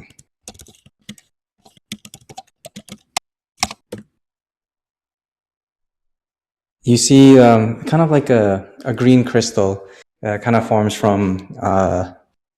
It's like a mineral that's usually found near lava. There's just one giant one. I'm gonna say It's enough for obsidian. you to, huh? I'm gonna say obsidian. Like there's Oh yeah, there's well no. yeah, well let's do obsidian. There's some a pile of obsidian that's kind of around, and then so and there you go. That's what you see. Okay. I'm gonna go over to the obsidian pile, just pick up a small chunk, maybe like a like as big as my hand, and then Hmm. chuck it into the middle of the white lava lake. All right. So it goes. You chuck it, and it goes to the very middle of the pool, and you see that it ripples, but not like the way water does.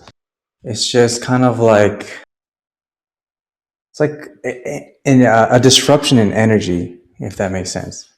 So the center of the pool dimples and it's bright, and then you just see the energy pulsating.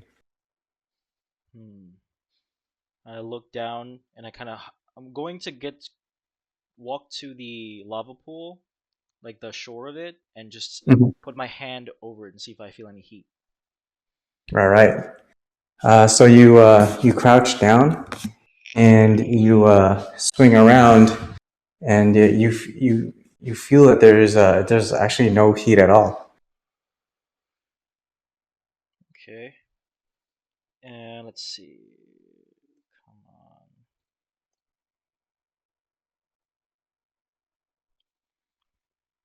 I'm going to I'm going to as I'm kneeling down, I'm going to look over to Luca, look at his Mhm. obsidian hand, and say, "Well, if you have access to prosthetics, I'm sure that if this idea fails, I can get one just like you." And I dip my right hand into the lake, see if I feel an intense pain of lava. No pain. So when you dip your arm in, and let's say you get a little bit past your elbow, you say this. You see the same thing. Negative Um, energy. you around the arm, you see that it's kind of like shining light, and it's creating like a disruption in energy. And you could, and then you start feeling like your your arm is elsewhere. It doesn't feel. You don't feel that heat from the lava that you were expecting. It's not that it's cold, or it's not that it's just not the same place. Okay. I retract my hand and I say, we don't have to go back to tell them that there is a portal here. We've known well enough that this is it, and I believe this is it. The faster All we right. get to my cousin, the better. All right. Well, Luca says, I think we should still go back to Kingfield and see, tell them what we found. Since now we know the route, we can maybe bring more people. I'm gonna look at both of them with a stoic look, and I'll tell them, you may not heard of the tales of Beliran, but he is not a coward. He does not waste time. He does not hold back when it comes to fulfilling his mission. And I'm saying that the two of you need to follow me right now, or I'll go alone. And as I say this, I'm going to hop full body into the pool. Like while still looking at him, I just hop backwards into it. All right. Luca grabs his, reaches out, grabs your hand before he falls in. He's like, I'm not going back without you. I do not know how to even explain this. And then, we're holding on to you. Luca holds on to you, and then Arthur comes in and is grabbing your other arm as well, and we are lifting you out of the lava pool. They're that strong? Can I try to pull them in? You could, yeah, do a yeah. What check would that be? That would be athletics. Difficult situations, climbing, Yeah, do jumping, athletic. struggle. All right. Oh, fuck! Seriously? I rolled a 4, so 11. Damn. So what happens is he's like, we're pulling you, and you're pulling against where you're pulling against the two of them. Arthur, being the tiny dwarf he is, actually starts losing his footing, and actually, as you're pulling him up, you pull him, and he gets thrown into the pool. But at the same time, the way the momentum is, Luca pulls you out of the pool. Oh, nice. Yeah, and so Luca looks at you and says, "What are you?" He's like, "What are you doing? Why are you defying orders? Like, who do you think you are? Like, you're not even in line for king." And then he starts taking out his he takes out his glass sword, and he gets ready. He points it towards you, and he says, "He's like, as expected from the son of the Hell Flame, son of the Oh. I want to speak, which is your father's nickname." Oh shit. All right. What do I do? This is not now. It's a situation. Um. Hmm. I'm going to get up from all that, kind of walk around calmly, my back to him, and then I tell him, "Fuck. What do I do in this situation?" Hmm.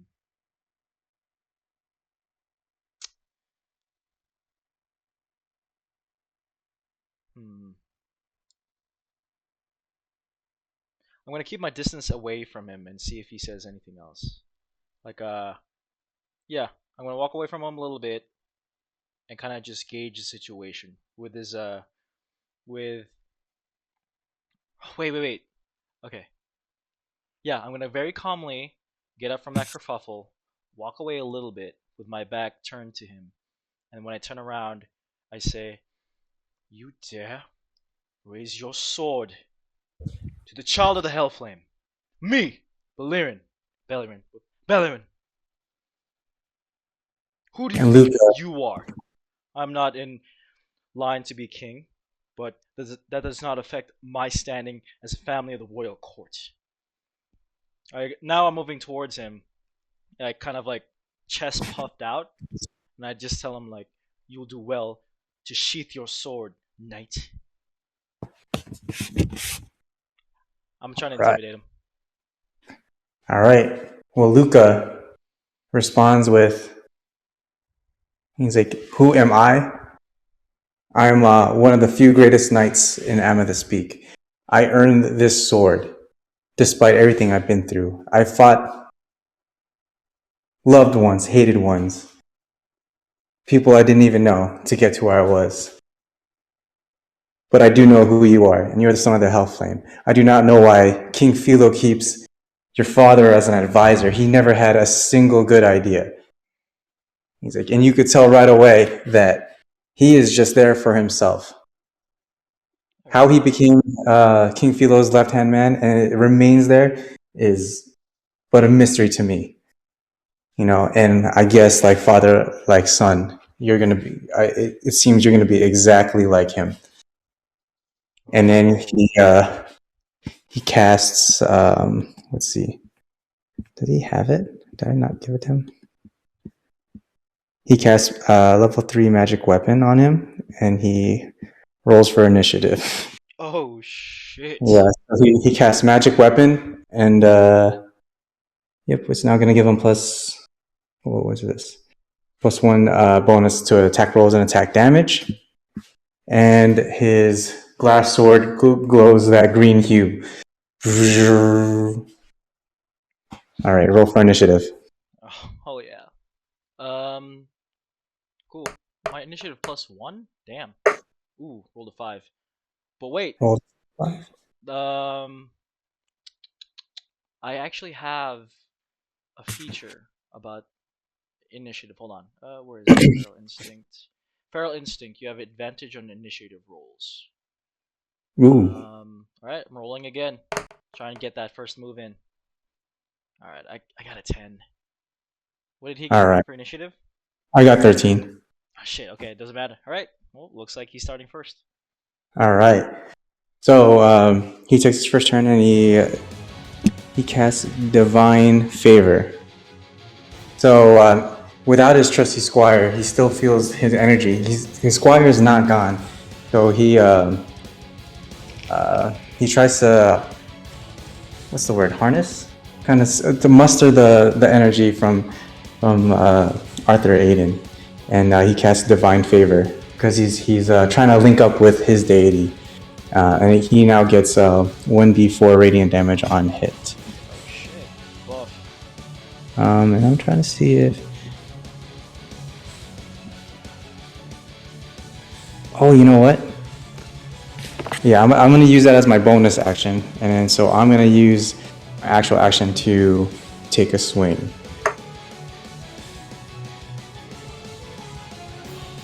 Oh my god! What the heck? Nat 20. Oh shit. Cut All it to me, right. boy. Cut it to me. Yep. Cut my shit up. How much health do you have? I have currently 75 out of 95. But don't worry, barbarians. Yeah, it's true. All right. So I do the 16 plus 1, so I do that 17 damage to you. Smack. You could see how he definitely earned his position in the Jagged Knights as he tiptoes around the very few but free spots of land for his feet to be on. He tiptoes around it with great agility, and you just hear the and he takes a swing at you, and he takes a swing at your arm. Okay. Fuck. Well, obviously that shit cuts up. Okay, I already did the damage. I'm down to 58. I'm a little above half my life. Okay. Yeah, that shit cuts me. But as soon as it does, like, is it my turn? Yeah. Okay. The moment he cuts me, lava begins to ooze from all of my cuts, and the Ooh. lava lines all around my skin, like, start to, what is that called? Pulsate with intensity, the most intense they've ever been up to this point. And then I yell out to him, "You dare? You dare? That son of Hellflame! I will be sure to bring back your head to my family, assassin. And like his eyes just fucking red, intense heat of lava. Hell I yeah. enter rage. Rage gives me bonus on strength checks and +3 to melee damage. God damn. Strength weapons, resistance to all types of damage. So from this point on, everything you do is half. Everything I do is half? Yes. Golly. Barbarian, brother. Okay, and with that, oh my dude, I've been taking it easy. I can attack twice this whole fucking time. You said you were gonna take it easy, right? I didn't know. I had read through all the features. I didn't realize we were going to enter this point of this buffness. All right, I'm going to do a horizontal strike with my warhammer, and I got a 19. So 26 total. 26. Okay. Okay, and then doing for damage, I got 11, and then hold on. Let me see what else I can do.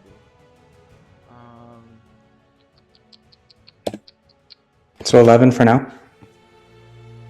Yeah, hold on. I'm trying to figure out what else I can do. Fast movement.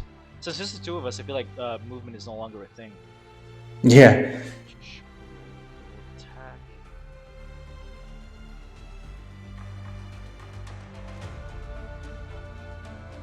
The extra damage for critical. Okay. Fast movement. Danger sense. Okay, I know my character a little better now. Right, so that was my first attack, second attack. 18, so 25 total. And then, does that hit? Yes. Okay, doing another attack. So 5 plus 8. So 19 total. I'm going to horizontal attack with my hammer, one side, and then another horizontal attack on the other side, doing 19 damage. 19 damage. What was the amount of the first damage again? 11. 11? Okay, so you added just another 8. Okay. Cool. Alright. Oh man, this is a battle. I think I'm gonna fucking try to kill you. Do it. Fucking do it. Man, I'm running out of slots here though, I'm gonna be honest. Seeing as it worked before, he tries to kind of get into like a mental communication with Arthur, still trying to detect his presence, and he does. And as he detects his presence, he tries to connect to his deity, and he asks for a divine favor again. And he casts divine favor, extra 1d4 radiant damage on hit. So as his actual attack, I'm going to attack with my greatsword.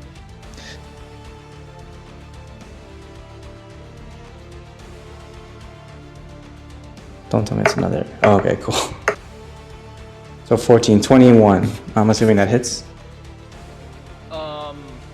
Yes, it does. 13. Yeah.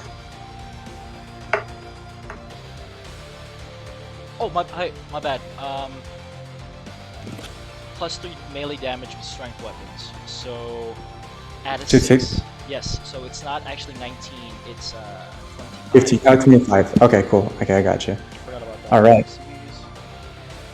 So just to kind of flex how great of a knight he is, he takes his stance of a dual wielding the greatsword, and he gets into a fencer stance and shows that he can greatsword with one arm, and he takes kind of like a double stab at you, and he does 13 damage.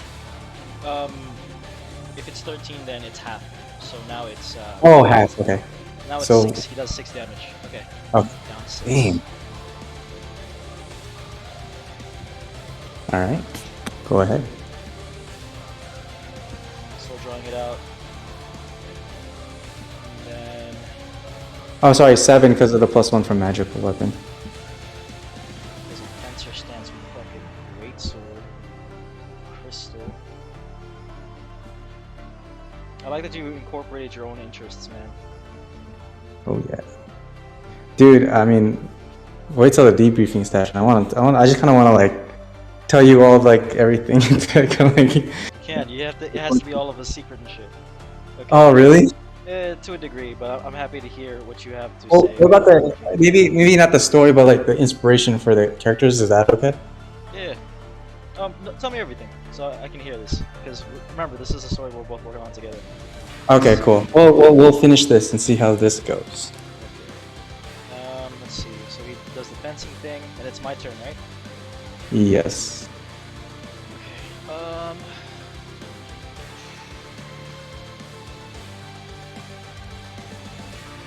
Yeah, I'm gonna do the exact same thing, which is Warhammer attack, 21 to hit, Yep. You're good. and then that's weak as shit. First 4, and then 18 to hit. Does that hit? Yes. Okay. So Oh 4, shit! 15, The damage? 17, yeah, 17 plus 23. I do 23 damage. All right. This time around, I'm going to just do a downward strike with like a hammer is over my head. I smash down at him, and then I do it again. So 2 overhead smashes. All right. So with the first overhead smash, it hits him on his kind of like not his head, but like to the right of his shoulder, and enough to like stagger him and knock him down. And then when you take that second swing, he raises up his obsidian hand, and you smash through the obsidian hand. Oh shit! Oh, that's good storytelling. Yeah, and so Luca, visibly tired, visibly damaged, clearly, is now respecting Billaran, giving respect to the Billaran that he deserves. That you are actually one of the most mightiest warriors I've ever faced. I wish you were on our side. And he gets up, and he how do you special?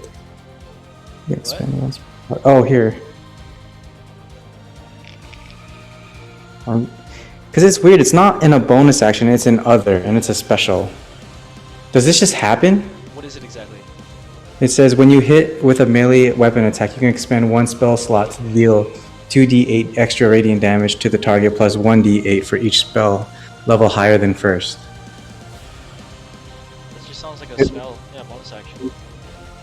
Okay. Cool. All right. He gets up and he picks up the greatsword with his left hand, and he carries it almost as if. I mean, this dude's ambidextrous, you know.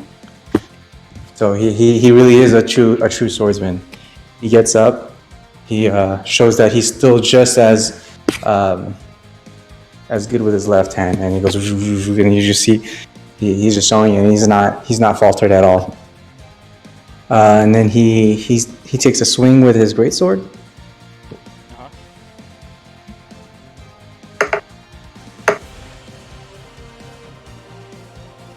Oh man, 13. Is that enough? It actually is. Yeah, it hits. Just barely hits. I know. Okay, cool. So let's roll full for damage.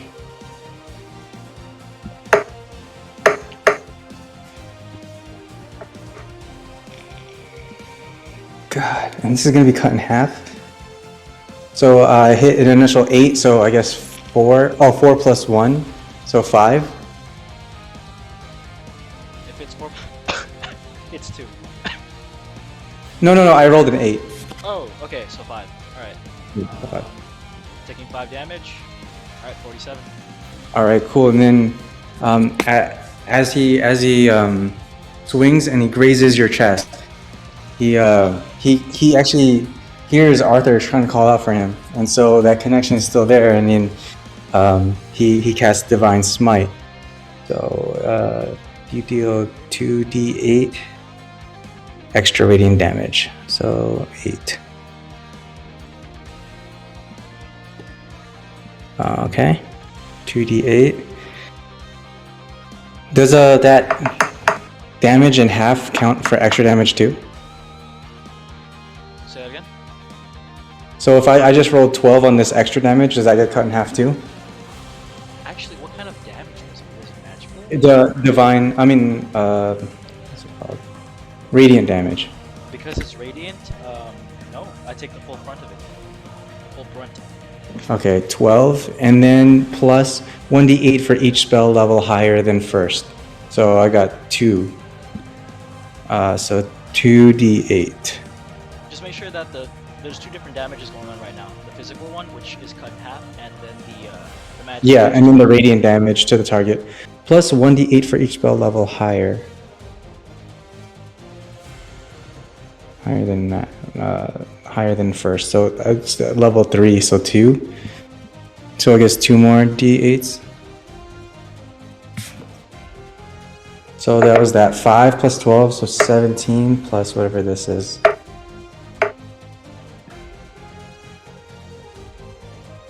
Uh, 17 plus 9, so 26 damage.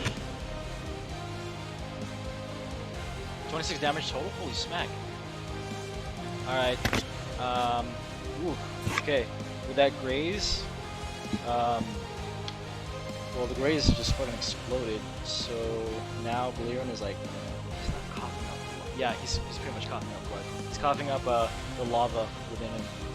Woohoo! His wounds are oozing, and then his lava veins are starting to dwindle. They're no longer pulsating as strong as they were. Alright. What do you do? But my team.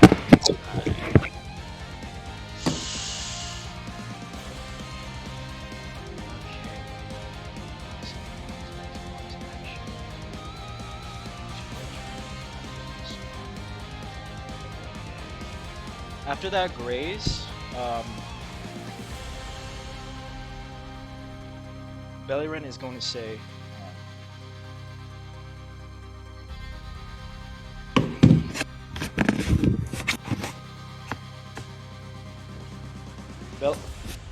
Valyrian's going to say, "Ugh!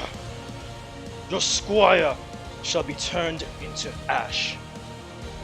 You shall be unmade, assassin." And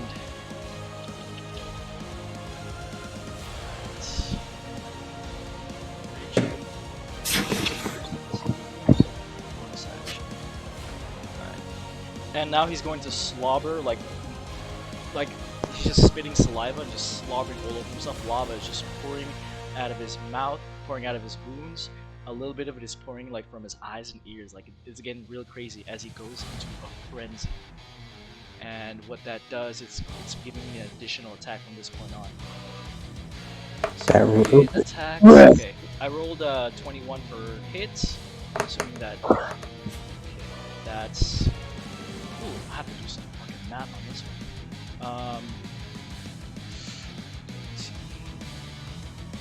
Another Warhammer attack.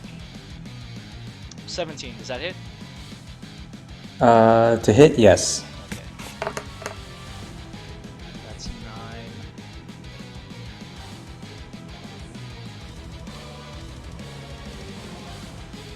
And then one more attack. 15. Does that hit? Yes. Okay. Why are you rolling so much to hit? I'm a man buff. Okay. Dude, So level 10 barbarian is no joke. Dude, level 10 anything. I'm actually not even using this guy correctly. I'm like reading it like I could have done so much more. But I fucked up. But go ahead. okay, dude, it's over. He does 44 damage after everything's calculated. Alright. Okay. Hold on. Wait, 44? Hold on. Let me just calculate it. Yeah. Okay, so how do you want to do it? So, as he's slobbering, just he's doing the same motion over and over again, which is taking his warhammer and just doing a left to right horizontal attack, and every time it hits him, he reels back and does it over and over again with all of his might.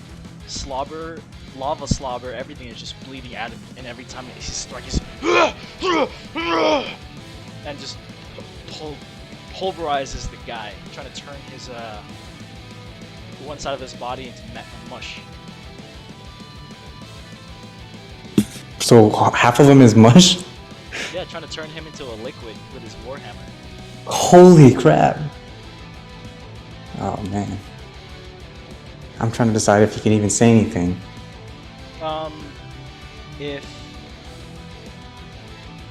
the damage I do, um, if his health pretty much reaches negative maximum, then he dies outright. That's like Yeah, he's just yeah, but I'm yeah. assuming he has a lot of health. No, not his current, his maximum. Like my max is 95, so I would have to receive 190 damage to just die outright. Right now he would be incapacitated, unable to fight anymore. Oh, okay. So I'm just incapacitated. Yeah. Now, I mean, dude, half of me is gone, right? Yeah, just turn into fucking mush. Yeah. And then so yeah, so with half of him gone, and then barely being able to speak, barely even holding on, he's actually slipping into one of the lava pools, and the bottom half of his body is already kind of getting scorched. And he just looks at you, and you could see that there's like pain in his eyes, and it's they're all bloodshot, and all he says is I hate you, and then he and he falls into the lava. You were the chosen. No. He was chosen. You're lucky you had the high ground. Alright, so he's falling in, and I just, with the leather parts of my hammer like starting to burn away from all this lava that's pouring onto it, now it's like red hot. I'm just gonna like, just scream out into the air, just, "Ah!" And then, when I do that, the lava veins like pop out even more, but then they start to dwindle, and then from going into a frenzy, I just collapse onto the ground. All right. Dropping my warhammer where it's at. Okay. So Luca falls into the lava pool, leaving nothing but his crystal sword on the ground. So are you like incapacitated as well? I'm not incapacitated. I'm just tired. I have one level of exhaustion. So from this point on, all of my rules, like skills, deception, intimidation, is half. All right. Well, at this point, I think Luca just literally having no more grip, just falls completely into the lava pool, and just fizzles away, leaving just his dragon glass sword. What do you do? Okay, I'm gonna pick that up, and I'm gonna use it as he did, so I can look through the magic, and then. Yep. Well, at first I'm gonna lay in the ground and recover because I'm exhausted from the frenzy, and like after a minute, the rage subsides, and my swollen muscles start to go back down into their usual size, right? I'm all types of fucked up, but I'm still going. When I get up, I grab that sword, sheath it next to my warhammer on my back, and then I kind of take a look around. I want to see if there's anything like notable in this area, just because. All right. So you pick up the sword, and the first thing you notice is that I don't know. It's not related to the heat, because otherwise it would have been. It might be related to the type of heat or magic or energy that you are emitting. But when you grab the dragon glass sword, it starts to glow a red hue, and you could see it slowly creeping from the handle to the tip, and it goes. And then it just becomes red. Yep, and it's now a red tinted dragon glass sword. And you look through it, and you look around, and you look to see what you think is the portal, and you see how bright it shines, and you want to see what exactly Luca was seeing, and so you look around, looking through the dragon glass, and everything kind of looks just the way it does, except for you could see that where you came from in the entrance, the exit of the cavern, you could see that there was a trail of magic, what seems to be, what you interpret to be magic, kind of just almost like like a ethereal trail that is that which is the trail that you guys have followed. Hmm. Oh, I can't bring back anything from the guy. What guy? Oh, okay. So the magic trail leads back to the castle, right? Yes. Okay, so the way I see it, I have two options. I can jump into the pool, look for my cousin, or I can head back to this castle and report this attempted assassination. Okay. I'm gonna take a few breaths, kind of look at my wounds, notice I'm all types of messed up, but it's all good.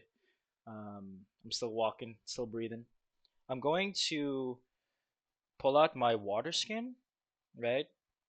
Mhm. Cut it in a specific way to where like the parts I cut, I can fashion into a thread, and then I'm going to uh, pick up the smashed obsidian hand, what's left of it, put it into the water skin, and tie it into a neat bag. Can I do that? Yeah, go ahead. That sounds awesome. Okay. Yeah, I do exactly that, and then I pocket it, and then I'm gonna look into the pool, kind of just like staring at it, unsure of what adventures I might experience through it.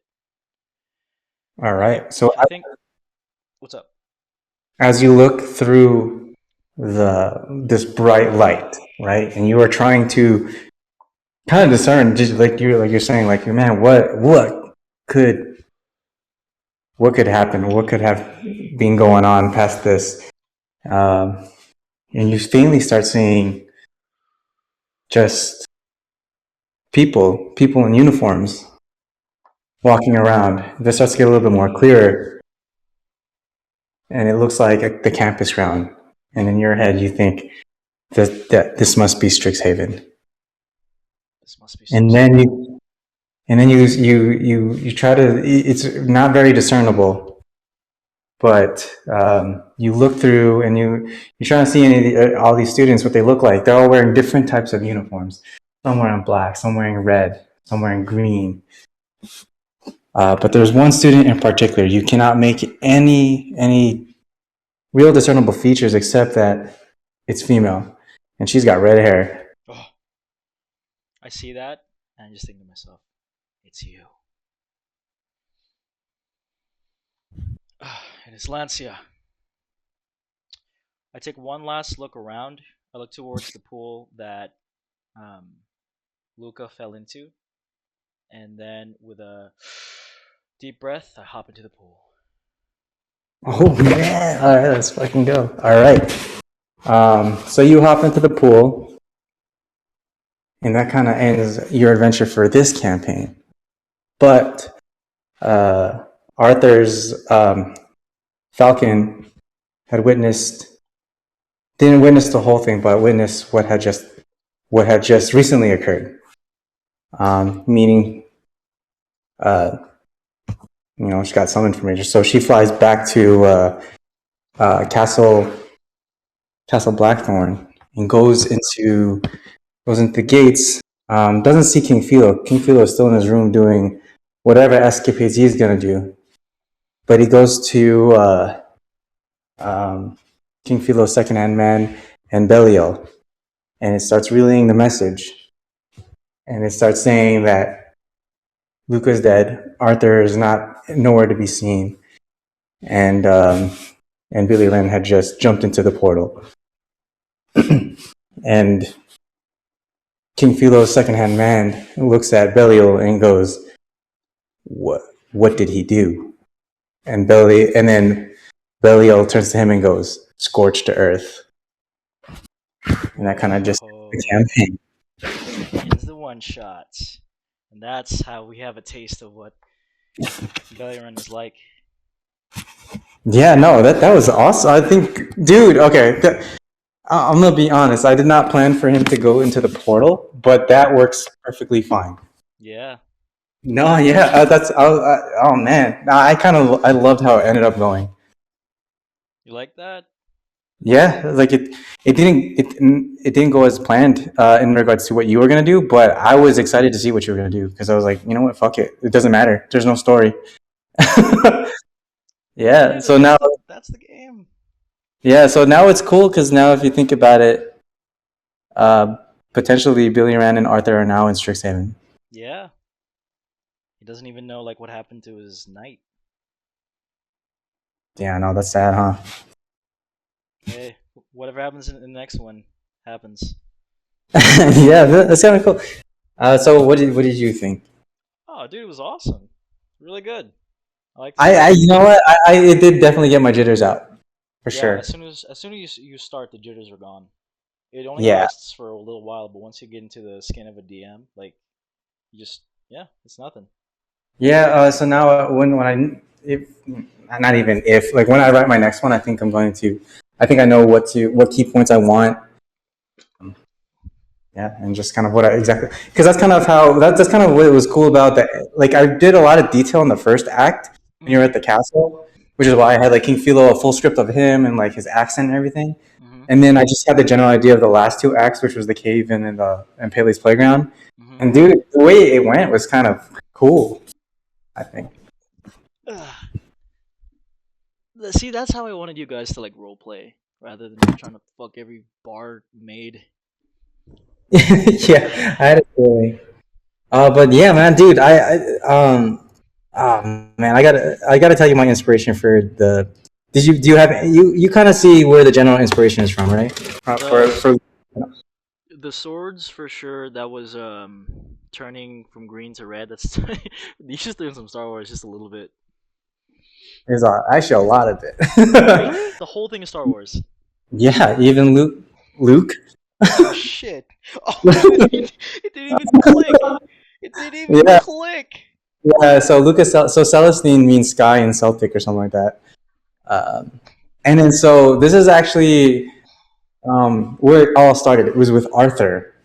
So I was watching an interview with the actor from Rogue One, and I guess he's Mexican. He's some type of Hispanic, and he Uh-huh. said when he was little, he's like, for the first 15 years of my life, I thought R2D2 was Arturito, which means little Arthur in Spanish.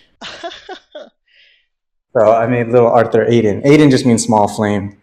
But yeah, so that's why his armor was all white and with the blue trim, and then like the red emblem. Oh Um, shit! and that's why the Shield of Faith was kind of like a hologram type spell. That's why his magic weapons were like blasters and they shot like lasers. That didn't even click, dude. And that's why he didn't talk. He didn't talk. All he did was whistle and scream, kind of like R2D2. I didn't even pick that up. Yeah, and then so Luca with his obsidian hand is the hand that Luke loses when he fights Darth Vader. Oh shit! Yeah, Damn, dude, that is some heavy link that I didn't even see. You tried to justify that. I know. That's how I wanted it. Because I didn't want things to be super apparent, you know. And Yes. so I was like, dude, when we started talking about Dragon Glass, I was started going ham of like the possibilities. And so when I started creating the Dragon Luca, and I was like, oh, that'd be cool if he had a Dragon Glass sword, and it was like a kyber crystal, you know, it like kind Yeah. of yeah. And then I was like, dude, what if Luca's not even the only one of his kind, like only one with that type of weapon? So I was like, dude, I wanted like a Knights of the Round Table type thing for Amethyst Peak for Mhm. Castle Blackthorn. So I Mhm. created the Jagged Edge Knights of Dragon Glass, or the Jagged Knights. And I wanted so far I wanted King Philo's second hand man, his best friend, to have a Dragon Glass axe. Um, of course, Luca used to have the Dragon Glass sword. And then Lance, who's now passed away, had the Dragon Glass shield, and kind of how I You, wanted it. you son of a bitch. Jagged Edge Jedi? You bastard. You bastard. I didn't even think about it. Yeah. As soon So as. that Okay. The big reveal was when you were like, yeah, so the green sword becomes red, and was like, oh, motherfucker. That, yeah. that was when everything clicked.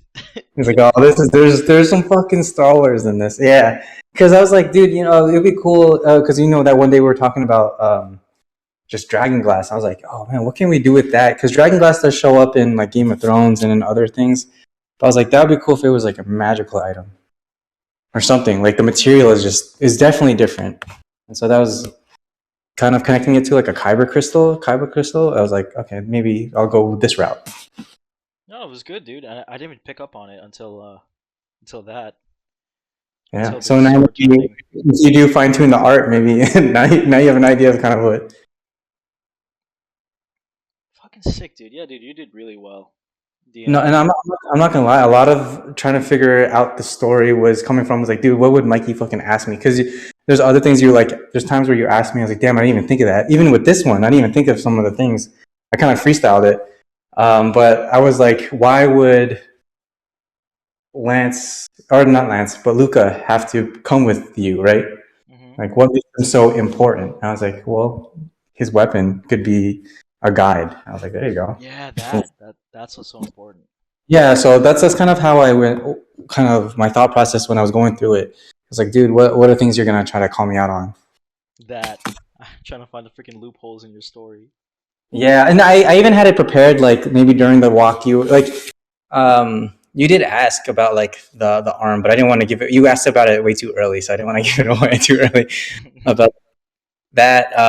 I was ready if you were to ask about the Dragon Edge Knights or who the second hand man was. I was kind of I have an idea of what I want him to be, but yeah. I But feel like a lot of I feel like I should have asked you like what do I know? A lot of it was like somewhat assuming.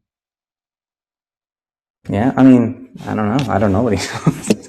I still don't know yet, but I kind of like how it went. So originally, how I wanted to. So I even had different outlets of getting the outcome that I wanted, which was I wanted you to win, right? hmm And so it was like, dude, how would I cause a fight at the end? So I was originally I was even giving you opportunities where I wanted you to push push Arthur or something. And when you launched the attack towards him with the thing, I was like, oh, cool. Alrighty, he already has in his head that he's gonna attack at least Arthur, right? I was actually trying to hurt them. I wasn't trying to kill them because, as from my understanding, uh, Billiren needs them to like tag along to try and find Lancia, and Yeah, but that potentially means like having them come with him to Strixhaven as a like support. So I wasn't uh, sure, but I definitely needed to kill them. I just needed to get as much as I could out of them before dealing the final blow, and I thought that yeah, I needed them in Strixhaven. So that like that. that yeah, because originally what I wanted was um you to go back, right? hmm But then I started realizing that doesn't even actually have to go that way. Yeah, Because then I thought it'd be cool if, like you, like when you started saying, "Oh, I'm gonna bring like a head back," and then I completely forgot you said that. I should have left his body there, but you were at least able to bring get the hand right. I let yeah, that happen.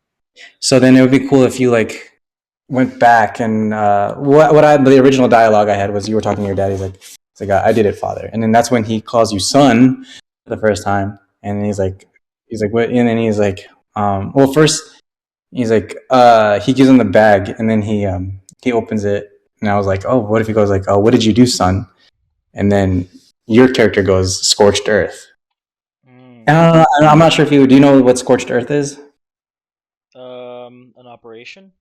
Yeah, it's like a military operation where you destroy like your opponent's resources. So that's why I called the campaign Scorched Earth, and that's actually what I wanted Billy Rand's nickname to be, Scorched Earth of Amethyst Peak. That was actually written in your little family tree.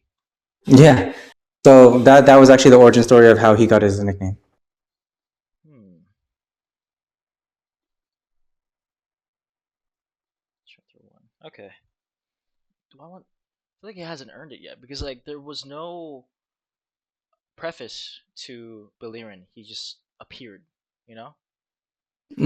Yeah, I there I, was. I try my best to like to play as that character.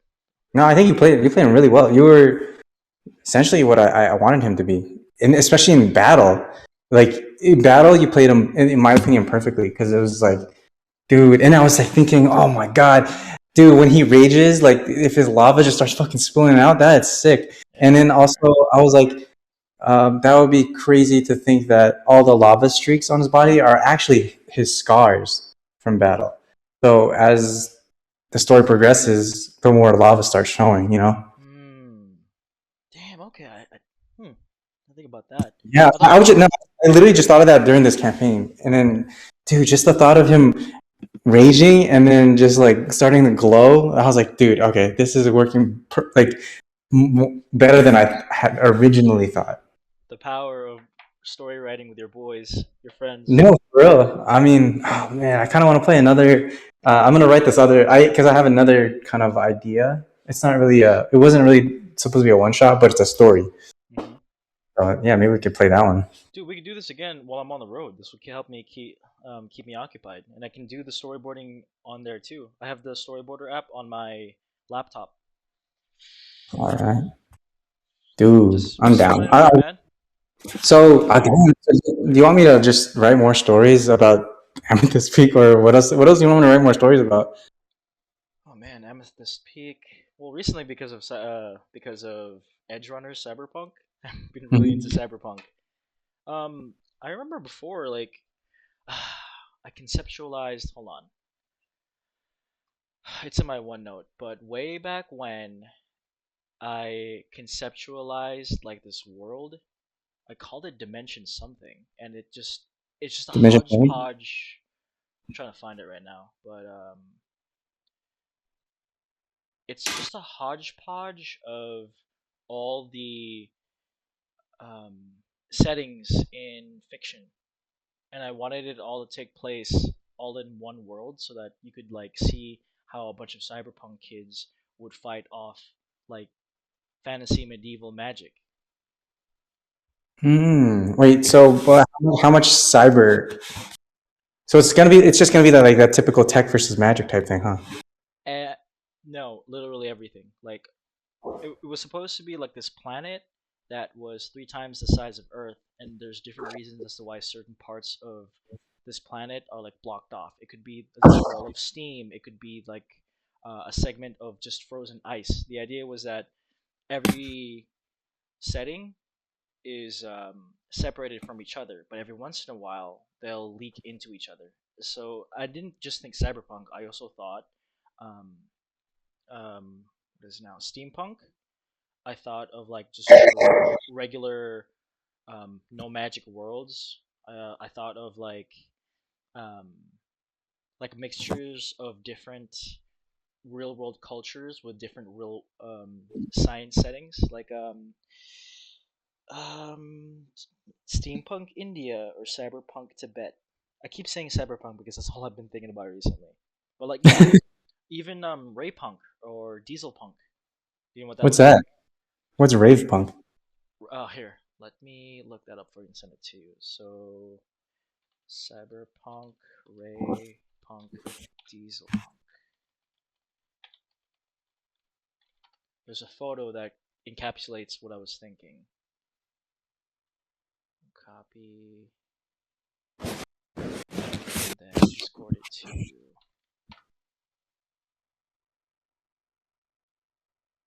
That. Take a look.